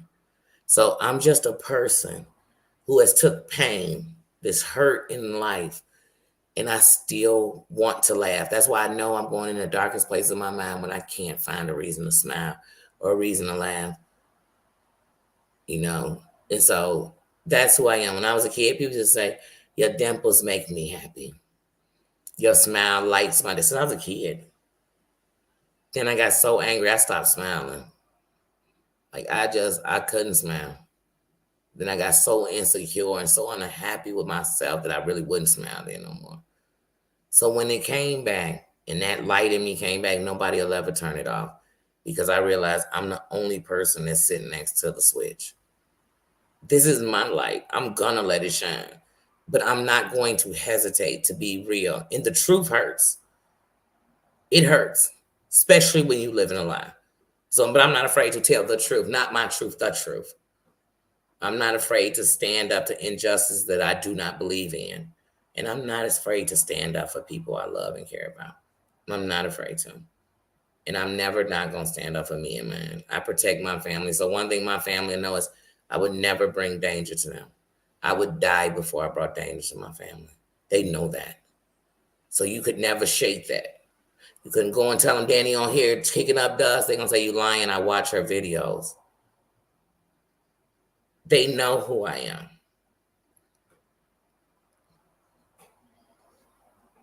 am. Martine, how you doing? Says, hey, see us. But yeah, so like I said, so what I'm gonna give is more skits. Y'all know what I mean? We in the beginning of September. I know, I got surgery next month. I want to enjoy stuff. That's what I'm on. I'm on enjoying it. That's what I told y'all. I have to live while I'm alive. The rest of these people could stay in misery. I've had enough pain. I fought enough fights. I fought for the health. I fought for the life. I fought to protect my body. I fought. I will live. I will live, and I will know that even when it comes to anybody who want to be around me, mess with me, anything, they'll come from a pure place. I don't worry about it. And if they won't, God will reveal it to me, and I'll cut them off, and that's cool, and I'll be okay. I'll be okay. I'll be okay, and I won't. All right, crank. And that's all I know. The love and respect y'all show me, I give it back. And that's why even when people, I don't want to put people in a place where they feel like, man, I can't be here because it's going to look like, I don't want you to feel that. That's not what we're here for. This is a safe place. Now you have to understand that because I am one person. So if something happens to me, this is the platform where I have to speak on it. But I do understand if I'm speaking about something that somebody don't, that I can respect. I've done it before. You think I ain't been in a chat and watching? Come on, I was watching CB. How many times she was talking about it? And I thought, oh, this going too far. Okay, you crack a joke here and there, and I didn't care. I went past my ears. But when you're going too far, I'm like, oh, let me get out of here because I don't even want to hear this. Because I wouldn't sit and listen to all this about me. Why would I do it about somebody I care about, period? So, yeah. I don't disrespect anybody chat. Tell me where I came in disrespecting anybody chat. Not once. Not even in any comments. So that's what I said. I ain't worried about what I did. I've done nothing to be ashamed of on here. Nothing. And the things I've done wrong, I've admitted to them.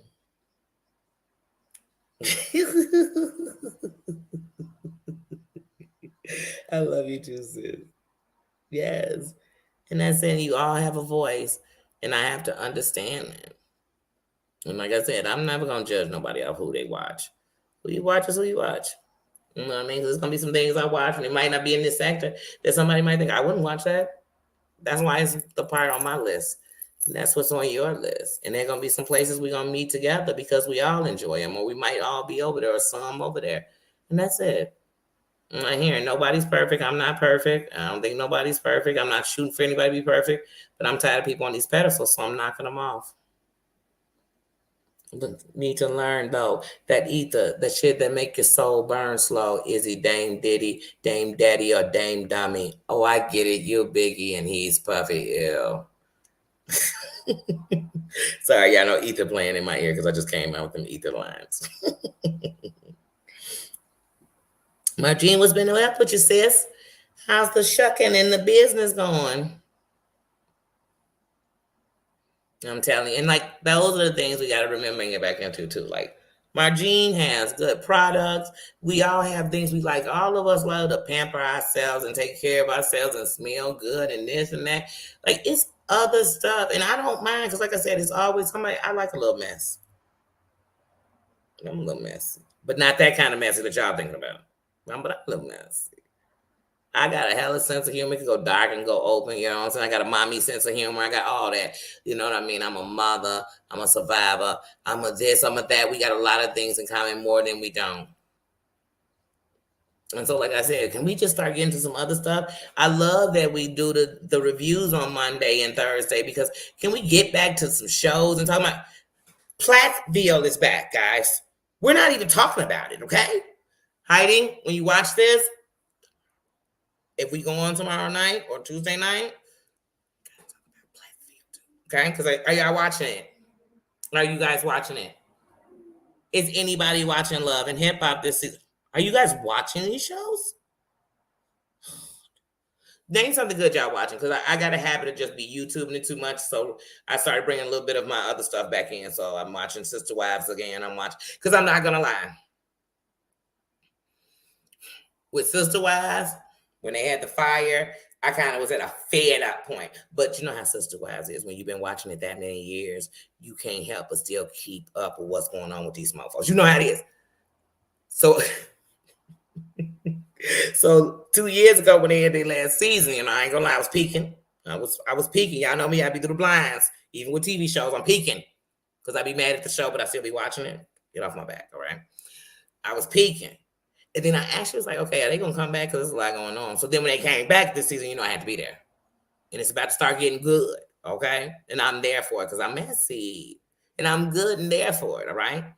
Then like 90 Day, when we had all that drama with Usman and Amber and all them, it kind of turned me off 90 Day. Like all these people actors, you know what I'm saying? All this is a script. And so it took away the enjoyment I got off 90 Day. But now, like, I done got back into it. Like, it's like, well, I say last season. But this season was really good. But last season. Then now they got this Love Island, all this other stuff. Ugh. There's some good shows on. Wait, and I got something to ask y'all. Today I was at somebody's house and they were watching Snapped from Behind Bars. When did that shit come out? Y'all know how I love Snapped. How Snap is gonna come? I'm so mad that they got a whole new Snap. So I'm watching the episode, and it's literally they're covering a girl that was from the episode from 2004, season 1. Okay, a Snapped, right?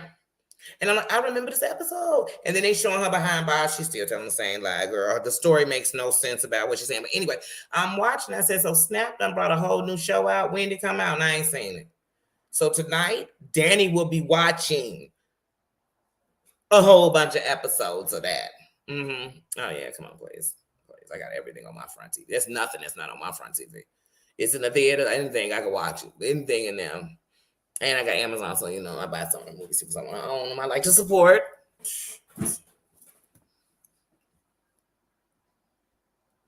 Oh, did you see? You saw that first episode? Ooh, because I know Heidi want to talk about, it, so I don't even want to get. Okay, how about this?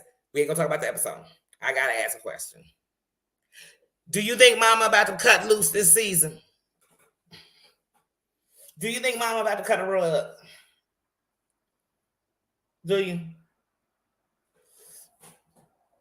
And do you like Mariah's hair? That's all I'm asking that. You think I know? Oh, I'm watching Sister Wives and I can get off of the tube.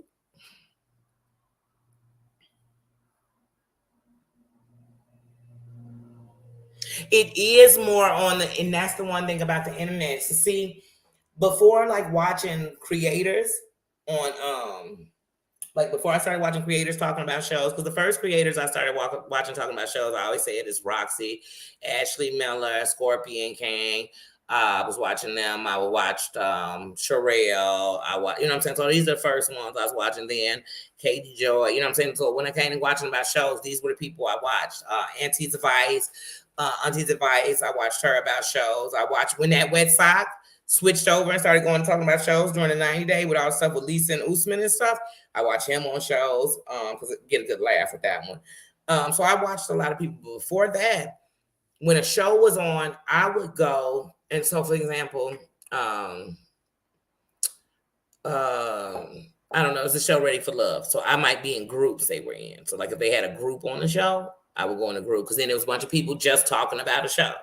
You know what I mean? It was good because you could just interact and put in messages, or like while the show was on, you could put in a message like, "I would be in Ready for Love," like if she don't push that wig back, or just silly stuff you were thinking, or he about to dump, or he ain't thinking about her, or you know what I mean. So I like that, and it's good to, how many people used to talk about me because I watched all those reality shows, and they'd be like, "You a reality TV junkie," they'd be like.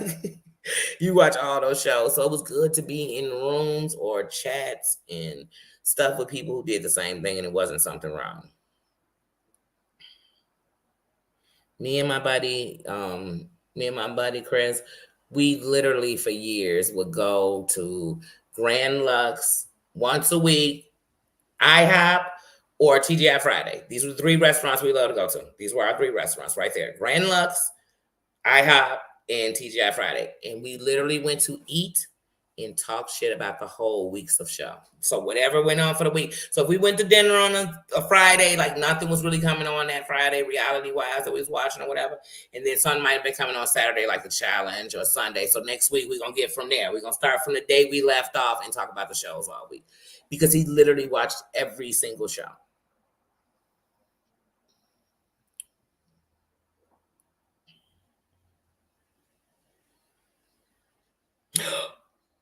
Wait, Mom is getting arrested this season. I knew she was under the rug. I knew she was loose, girl. I knew she was getting loose. I could tell. I said, she up in there dropping that makeup on. Wait, I don't want to talk about that. Yeah, Plattfield gonna be good this season. Yeah, it tells you more real time. So you'll be watching the show and you'll be thinking to yourself, they not even mentioning all the stuff that really just happened during this last, you know what I mean? While y'all was off air. Then sometimes they try to throw in that little piece where you can they add that on. This wasn't while you was filming. You just added in this little clip to let us know that y'all do know we want to know about what's happening in real time.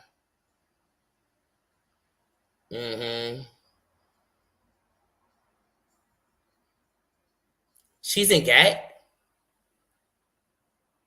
That's why I said, see, I got to go back. Even when Heidi's talking about, like, oh, if you go to their Instagram, I used to do that.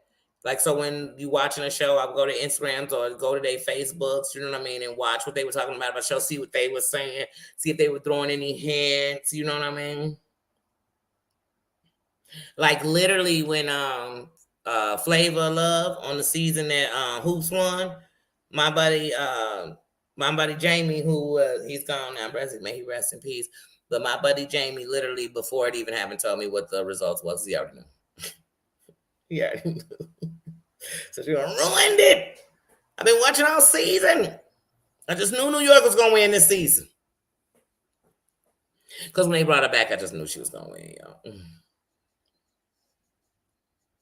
Yeah, I'm a reality show junkie. Name the show I bet I watched it. Name it. There's a few now. What is that? Below Deck? Below Deck, season 1, season 2. Danny was all on it. Deadly Waters. I watched that shit for years. Let me tell y'all something.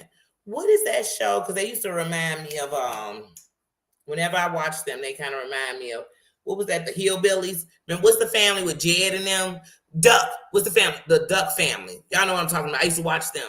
Till all that stuff started coming out about them and racism and shit. I'm like, I don't even know. They kind of do seem a little. But I was in their show. The Osbournes, I watched their show. And I'm talking about Ozzy Osbourne now. You name the show, I'm like, oh, well, true. You name it. They probably not going to show it on the show. Oh, Chicago Mob Wives. Let me tell you something about Chicago Mob Wives, right? Chicago Mob Wives was so real that they had to cut it because they was talking too much. Oh, girl, that funeral home that she was talking about with her whole father. First of all, there's been other things at the scandals at that funeral home. So you're going to bring too much heat to something they trying to keep on. And then secondly, everybody out here know they say her daddy wasn't in the dog. Then old girl who's like, man, they like, you a snitch. And she talking about her daddy was this and he was a cop and he was working. It was too much telling going on. And even though Renee's sister is the one who is the producer for both shows, she knew, like, we got to come out of Chicago. But they wasn't lying, because Little Italy out here, it used to be right next to the projects. For real. Like, Taylor Street, the projects, they were literally at a curve side of each other. Like, you go this way into nice stuff. You're getting your Italian ice, all this good stuff. You know what I'm saying? The hospital over, right? And then this curve this way, projects. Go this way, Roosevelt, projects. You know what I mean? So it was Chicago. You got neighborhoods. I mean, it's segregated like a mofo in reality, but yeah, they were selling too much on mob. I mean, first of all, I live in such a mob city that I worked a job that was on top of Al Capone's. You know, they say Al Capone had a tunnel go to Chicago. That's real. It's really here. Underground, and it's moving. This Capone City, the mob really here. So, like I said, do I sit and argue if it's bigger here than it was in New York and here? And I don't argue that. I just know it's real. And when I was a shorty, they was present. They was shaking down stores in the neighborhood. They were really present. I know people that'll tell you when you watch Casino and you watch when they take out Joe Pesci brother. Joe Pesci character and his brother, they from Chicago. They part of shit out here. When they funeral went through, they shut the city down to roll that boy body through here. This is a real city. My street got names of Cicero. Go look them up. It's a real city. They ain't got not from the blacks. It's just built on that. So that's why I'm like, people be talking, please. We right here.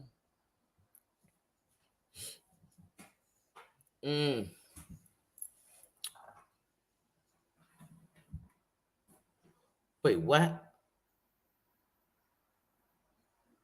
Oh, you still watch Duck Dynasty's podcast? I used to watch Duck Dynasty a lot. I mean, I used to love Duck Dynasty, to be honest. They reminded me of the reality show Hillbillies. Y'all remember the Hillbilly show? And then they found that oil? Y'all don't remember that? Y'all remember it. The Beverly Hillbillies? I used to love the grandma. I'm telling you, I used to love Duck Dynasty.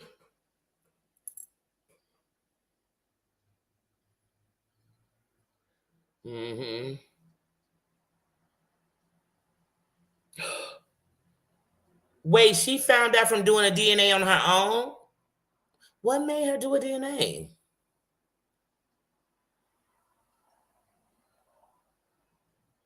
The pranks they pulled were hilarious. That's what I'm telling you. I used to watch Duck Dynasty and be hitting the flow.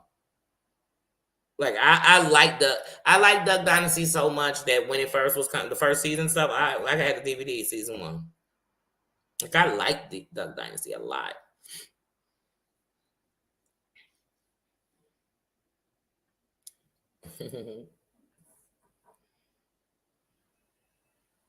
Oh, my brother keeps showing off that he's winning in this game. I'll be back in a minute. Yuck, yuck, yuck. Such a show off. My siblings are such show offs.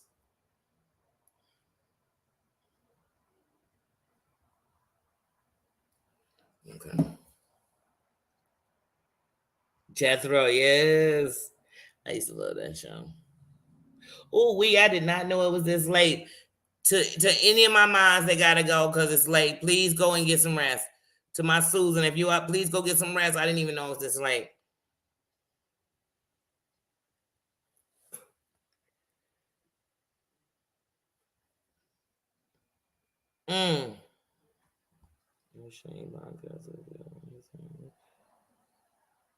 You know what? Whipping post. I actually, before pandemic YouTube, I actually used to watch still more reality. I was still coming into the pandemic. I was still watching all my shows, Black Ink, all my shows, Ink, every show I watched, I was still watching all of them. But it felt like every show was still covering, like the show, because a lot of shows got canceled because of the pandemic, and then they were doing that bootlegging recording where they were having people record themselves, or they were covering all the tragedy of the thing. And I was like, I'm trying not to watch that, so I stopped watching shows during the pandemic. Kind of like September 11th, every show was making us relive September 11th over and over again, which we're about to come there again. And I used to watch all those shows, but I used to listen to a lot of podcasts then too, which I need to. Psychodrama about to drop a new album, and Buck just did a thing. I need to share that. They're my people. Like in real life, they're my people. So I definitely got to promote, because because when it comes to their music, they not my people. I'm a fan. And I always tell them that when it comes to your music, forget friendships. I'm a fan. Facts. I'm a fan. I'm a fan. I'm a fan. Mm-hmm. Okay. She felt her stepfather was not a father. And I don't think parents understand that. You can have the greatest stepfather. Well, you know what? The greatest thing to do is let that child know how great this man was, but that, you know what I mean? Because you don't want them to find out like that. Like, I could never lie to my kids about who their father was. Even if I met a man when I was pregnant and the father never came around, you know what I tell them? This is your father, because they've been here since the beginning. But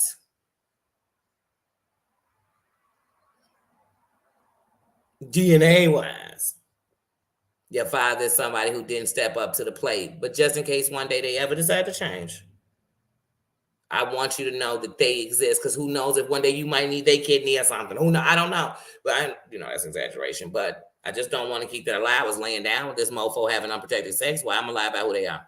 Daisy, how you doing? But yeah, like I said, I am Chicago Blackpink was good because, one, Ryan is from the south side of Chicago. I know people who he personally was tattooing. I remember when, I'm talking about before he was on Black Ink. He's been tattooing. I remember when his sister died. I remember that crime. I remember that. You know what I'm saying?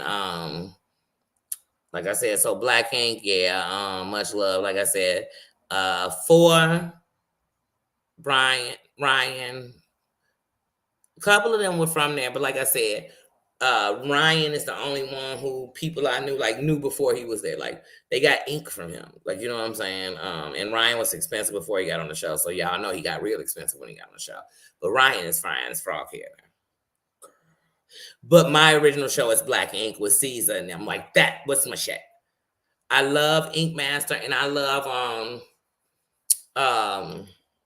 when they fix the inks, like do the what do you call it? In ink, when you got to get your like a cover up, when they're covering up old tattoos or bad tattoos. Nina, did you have the bedroom on it? Yes, the OGs. Yes, I used to love Black Ink. Man, when one of my favorite episodes is that episode when what is his name? He throw that Puma. He throw that wing on the floor, and they could put it in slow motion, and they just show that whole room. Like, I said, only that. Because in real life, don't nothing happen in slow motion like that. You wish it did, but it don't. It really be like wink, flap, flap, flap, flap, flap, flap. Like, it's that quick. People jumping, moving, screaming, thumbing at the window. It don't be known.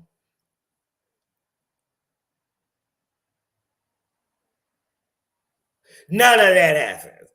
And if we got time for it, if the cameraman can even slow it down and catch it like that, say, damn, how did you do that? OG Harmony, how you doing? Puma was funny. I used to be like, Puma is such a character on here. Remember when he had that whole scandal when he went to get that weed that day and he got stuck up or something? And he was swearing that something had happened because he had left the shop. Remember, he was opening the other shop with the enemy. I was like, I can't. This is so TV. Like, but Caesar threw his whole career away the day he decided to beat that dog at the airport. Even if he was tapping him, I said, you made them a bit stupid. Some people, it's like the more like fame or power you got, then really you're supposed to be smarter. You know, if you're a famous man and you're over 21, you should be carding every chick that walk up in a private room with you. Because even if you never put your hands on her, don't put yourself in no situation to find out it was a minor. To find you better. If you gonna be a celebrity and you in a party doing drugs, you better have some disclaimers, some non-disclosure disclaimers going out around everybody. Agreements. Everybody got one.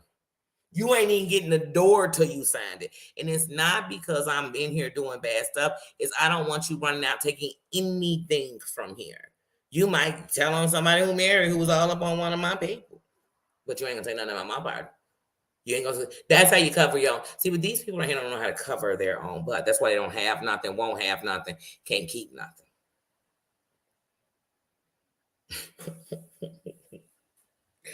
Yeah, he jacked his whole life. How you doing, Harmony, on this Pajama Jammy Sunday?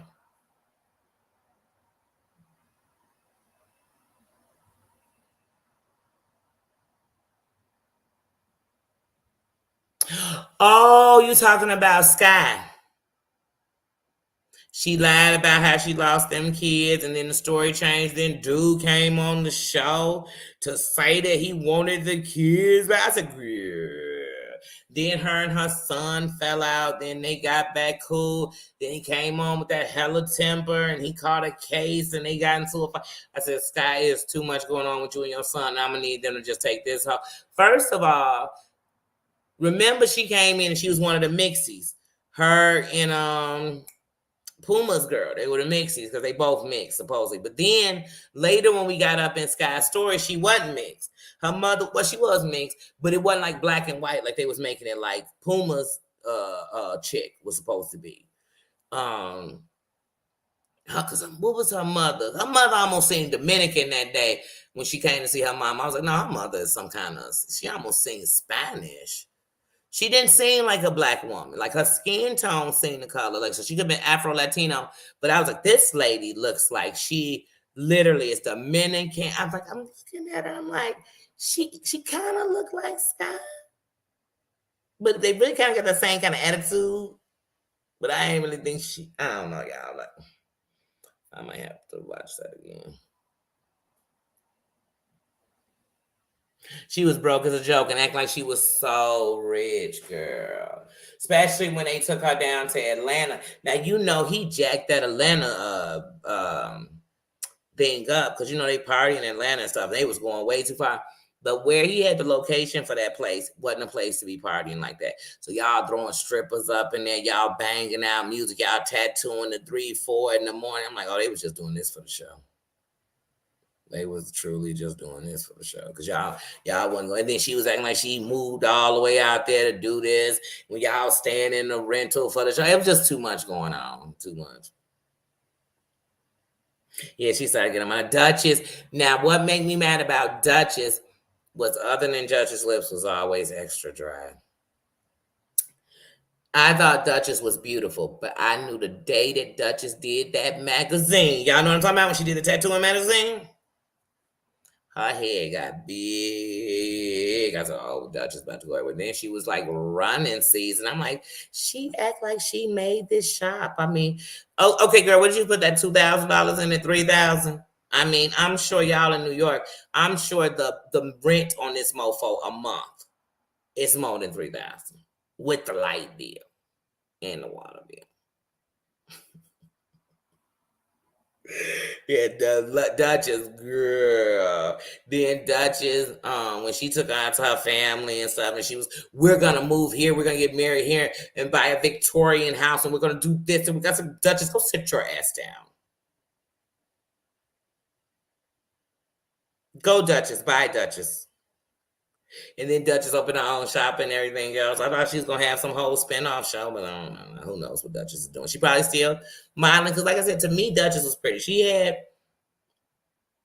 They would say she had bad skin. I didn't see her as having bad skin, but one day when I saw how much makeup they were putting on, I said maybe her skin is different than I.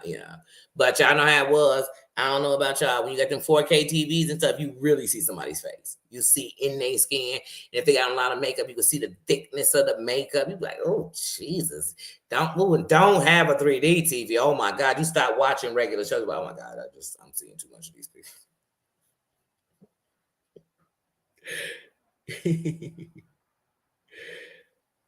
Yeah, Sky changed. She did. She did. And Donna was mixed too. Yep, Donna. Donna was part of the mixies. Because when they called them all the mixies, because at first he used to slip past me when they be talking about it. And Donna was a hoe. Donna was a hoe. Remember Donna was in the bathroom screwing Teddy?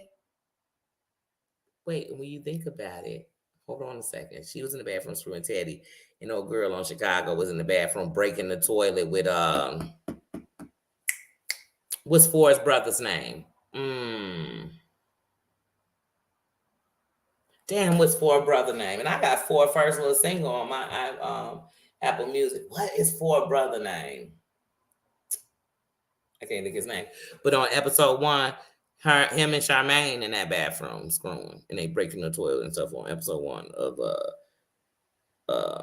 Black King Chicago. He didn't own any of them. That's why I said he was renting.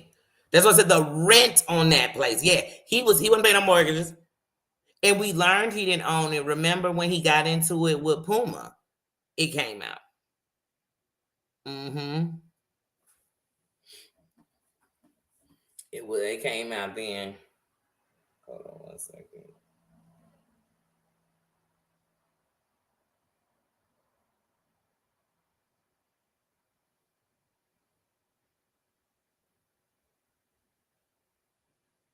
Hold on.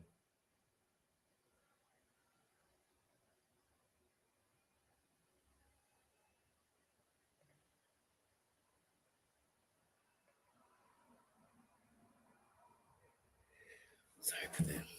Mm-hmm. Caesar's head got big the season after him and Duchess broke up. He was super copy. And like, okay, do y'all remember when what is her name? She came into Caesar's. What is that girl's name? She had like the dress. She was mixed. Not Donna. Because Donna was a shitty tattoo artist. This girl, okay, do y'all remember what's the old girl's name from Jersey Shore? One of the most popular ones, the tiny one. I can't think of her name right now. Oh, remember she came out with a tattoo show and it was called like Tattoo Disasters or something. And one of the tattoo artists on there was old girl from Caesars. She had like the dreads. She had the long dreads. She was married to the guy. They had that baby. They were living in that trailer and nobody knew it, that they had lost everything and they were staying in this little trailer like parked over on 105th Street. And I don't know these streets. But what is her name? Nothing wrong with Crank Crank. How bad Donna did them tattoos. Girl, Donna was terrible. When that guy came in going off about that tattoo, that woman, I said, Donna, you messed that person's arm up.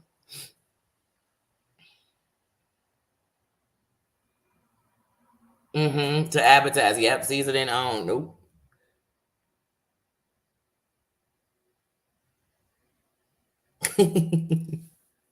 Oh, you took him to Cranky. I'm trying to remember old girl's name, but she had like locks and they were long, but she was mixed. So if you wouldn't look in the front like it was, but it was. That's what she had. She had locks and she had the boyfriend. They had that baby. They lost everything. She had to beg Caesar to come back because she had quit. And Caesar let her come back because she was so talented. And Donna was so mad she came back. She ended up being on I don't know why I can't. And I watched all the Jersey Shores and they spin-off shows. Now, when they started coming back a couple of years ago and doing shows, they weren't that good to me. I'm like, half of y'all got families. I'd rather just watch y'all do shows with your family.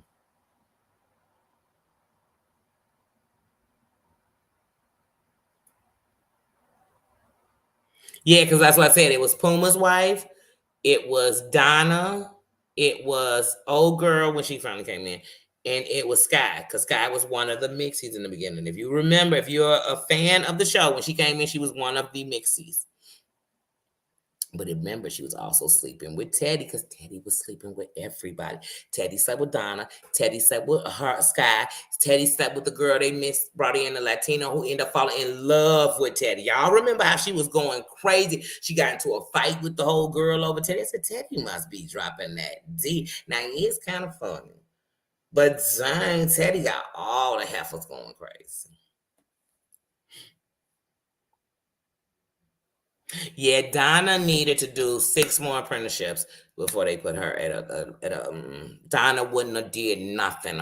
Well, you know that's how tattoo artists do it though. They do tattoos for free as they learn it. But because you can go to a tattoo shop and ask, do you have any apprentice tattoos in here? And if they do, they can do it. So if they working on shade and they'll do a shade, and yeah, and they gonna come and watch them. But you know when you sign in that thing that I'm doing somebody as they practice.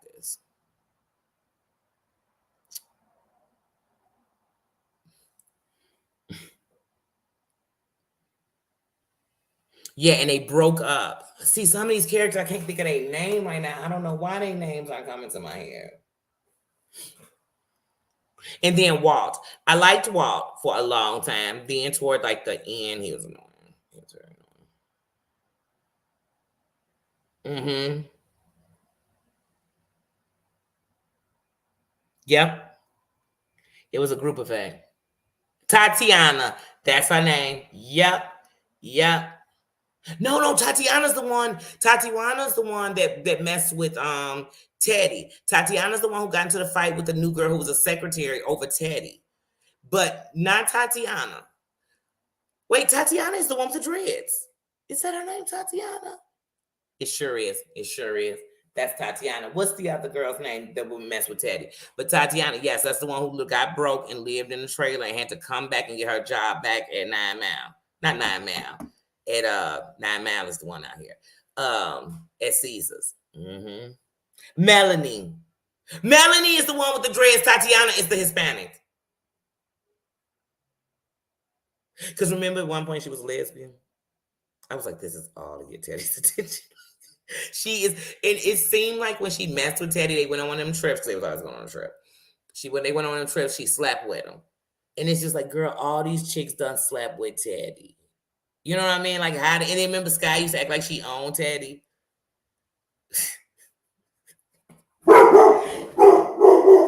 Like, he's in the bathroom. Hold on.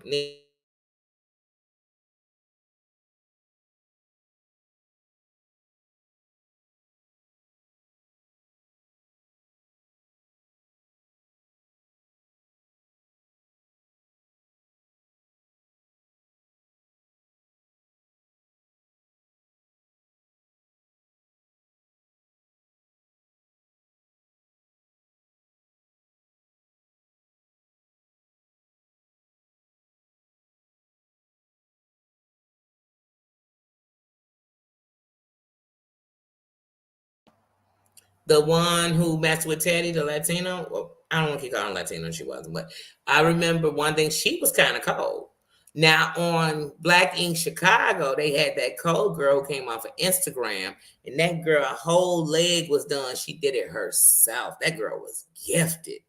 That now her that was on Black Ink Chicago that first season, they ended up getting rid of her because she was too big.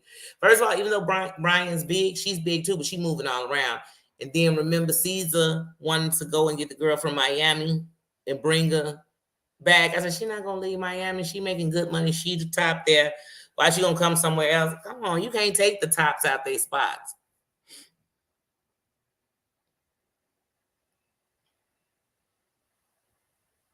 She sure did get trafficked, that drug trafficking. I was like, what ended up making her leave? It was that case, wasn't it? Oh yeah, I had actually when I hit it for Nino and then I forgot to take it off. Yep, Melanie. Yep.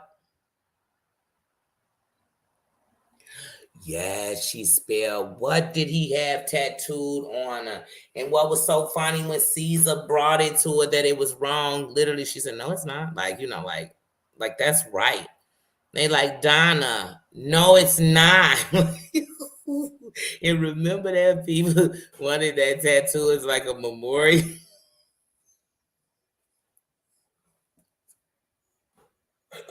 Donna was ready to fight, dude, when he was talking about that bad tattoo Donna did on him.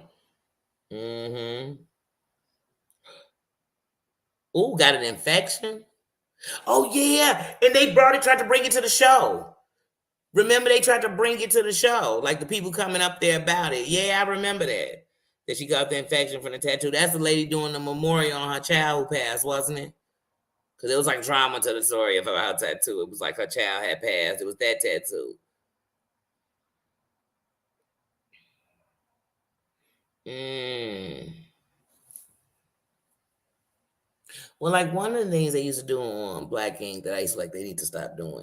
Y'all sitting here now. They were smart because at first, you could catch it. Like you be watching and you see all that smoke in the room. You know what I mean? Like, damn, there's a lot of smoke in that room. They shouldn't be doing that. Why they inking? Why people just Now, I'm know people do it, but you shouldn't be showing it because you're not supposed to be. The person getting a tattoo not supposed to be drinking and stuff while they get no tattoo. So you definitely don't want to be showing it. Then somebody must have told them that because then they started, they only have after parties and stuff. But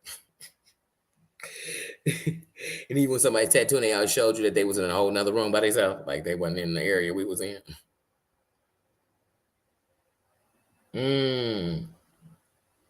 Yes, I remember. Yep.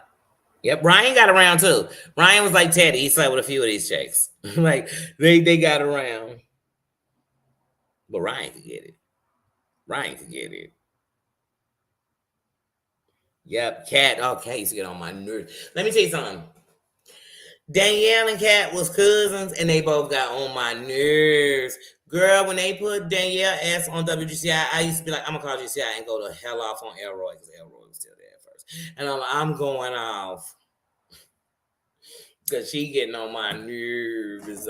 Even on the episode when they have her come up there and she acted such a fool at WGCI, and then they gave her a job after she acted like that. And then at first, when she first got on GCI, she used to be drunk a lot. And then I feel sorry for her because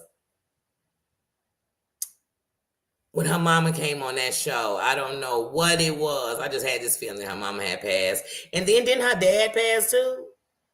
I know her mama passed before she had her first baby. I think she got 2 babies though.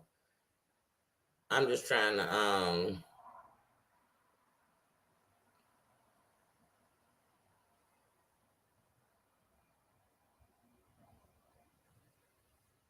sorry,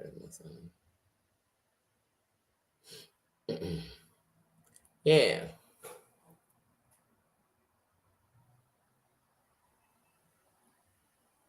Oh yeah.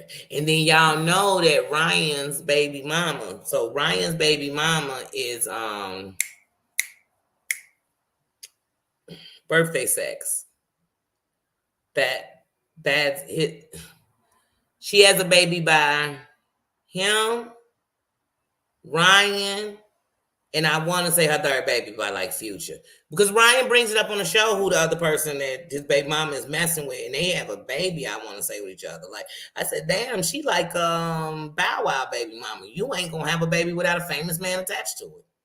But you gotta know one thing: when chicks mess with famous men, they mess with famous men. You know what I'm saying? So whoever they mess with, if he ain't famous, he gonna be known. He gonna be big. He gonna be happy. Like some people mess with the cook, some people mess with the owner. Hey, it's just what it goes.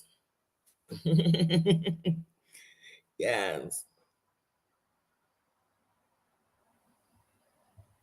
And that's why in season 1 of Black Ink Chicago, on the first episode, Ryan shows both her kids, right? But then Jeremiah was like, I don't want my son on here because I don't want it to make it look like Ryan is raising my son when he's not. And Ryan knew, they don't have a problem with him. I'm saying he didn't want it looking like that. He didn't want it looking like I'm not completely active in my son's life because I am. But if you keep showing him with this man, it's going to make it look. So a lot of these people, like Keith Sweat, when old girl was on, what you call it? A lot of people thought she just had that baby with the football player. No, she had Keith Sweat's whole children. She was married to old Keith Sweat, which once again, we do the math, Keith, I love you, but she was young. Girl, Lisa Wu. Lisa Wu had 2 kids by 2 or 3, 2 I think, by Keith Sweat, but he had that gag order. You can't have my kids on this show. Just in case you act a fool, you won't make my kids look bad.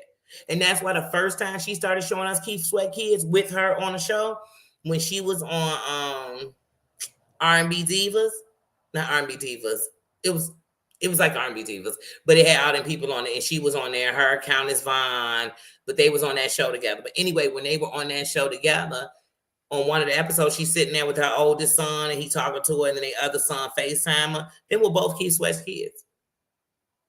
Them was both his sons. But she couldn't show them before. She couldn't. But they over 18. Keith can't stop them from doing what they want to do if they want to be seen. But before that, Keith Sweat was like, oh, no. Half of you won't be on there with another man sitting there with my sons. Like he raised him. And dude was a jerk. What's his name? Because he had a baby by Rudy, too. Lisa Wu's husband, a football player. Why is everybody's name slipping away from me right now?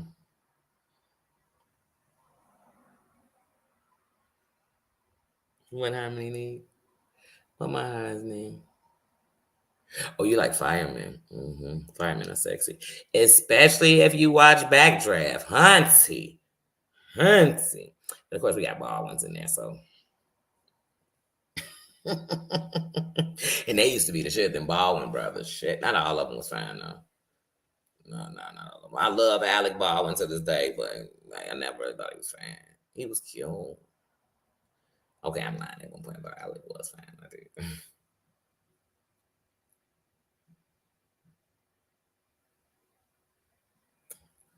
I know those words that even in stormy weather, time and time again, I won't be your fair weather. Did you sing that? Be there till the end, even through stormy weather. Time and time. Now, when I think of Keith Sweat, all I think is, there you go, telling me no again. There you go. There you go. That's one of my favorite songs by him. That and oh, you got me twisted. I love Twisted. I love what's that song that Gerald Levert, Keith Sweat, and is it Johnny Gill? Maybe it was Gerald Levert, Keith Sweat. Was it Johnny LSG? Yeah, and Johnny Gill. Yeah, it was LSG. But honey, LSG had that one song, boy. What was that song? I gotta make sure that's on my list. You ever be talking about songs like, how did I forget that?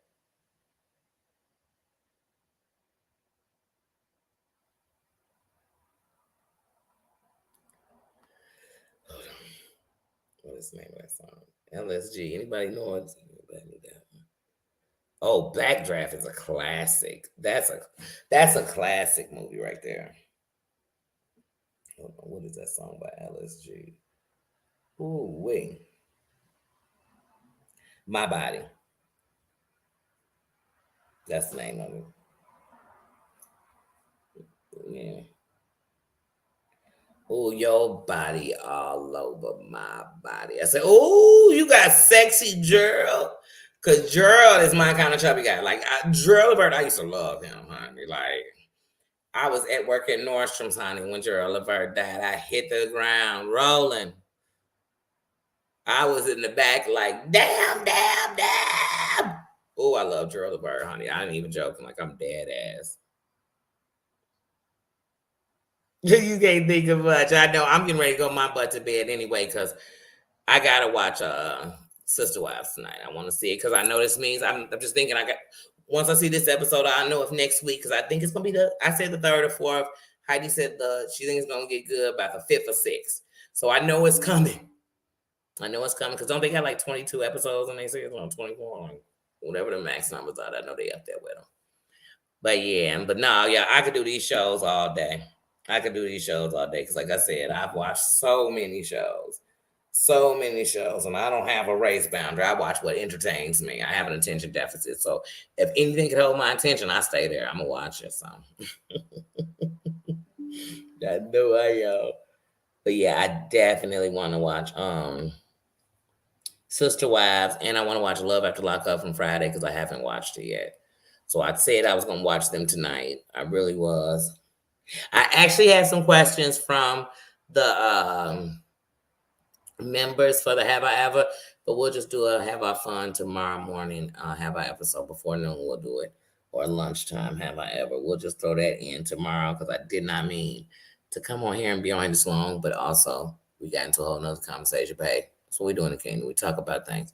Pajama party, sometimes you got to talk about stuff that, you know, that boy who dumped somebody. We got to talk about that at the pajama party, right? Shoot, it's a pajama jam. Mm-hmm. Mm-hmm.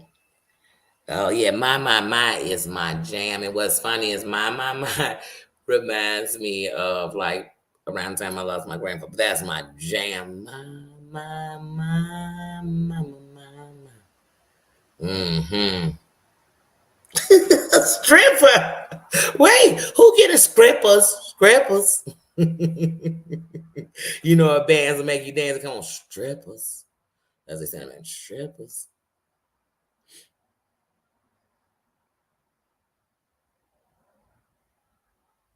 Mm-hmm. Yeah, that sound like, oh, I'm ready for tonight. I'm ready for tonight. Get to bed, whipping post. Enjoy, just says, get some rest. Happy beginning of a new week. And that's to everybody who came in and then went out. Happy beginning to a new week. Meaning for tomorrow. I hope everybody has a good start to a week. If it was bad last week, I hope it's a little better. If it was good last week, I hope it got greater. That's for everybody. If somebody annoyed you this week, I hope nobody annoyed you this week. If somebody made you want to fight, I hope today this week they only made you angry.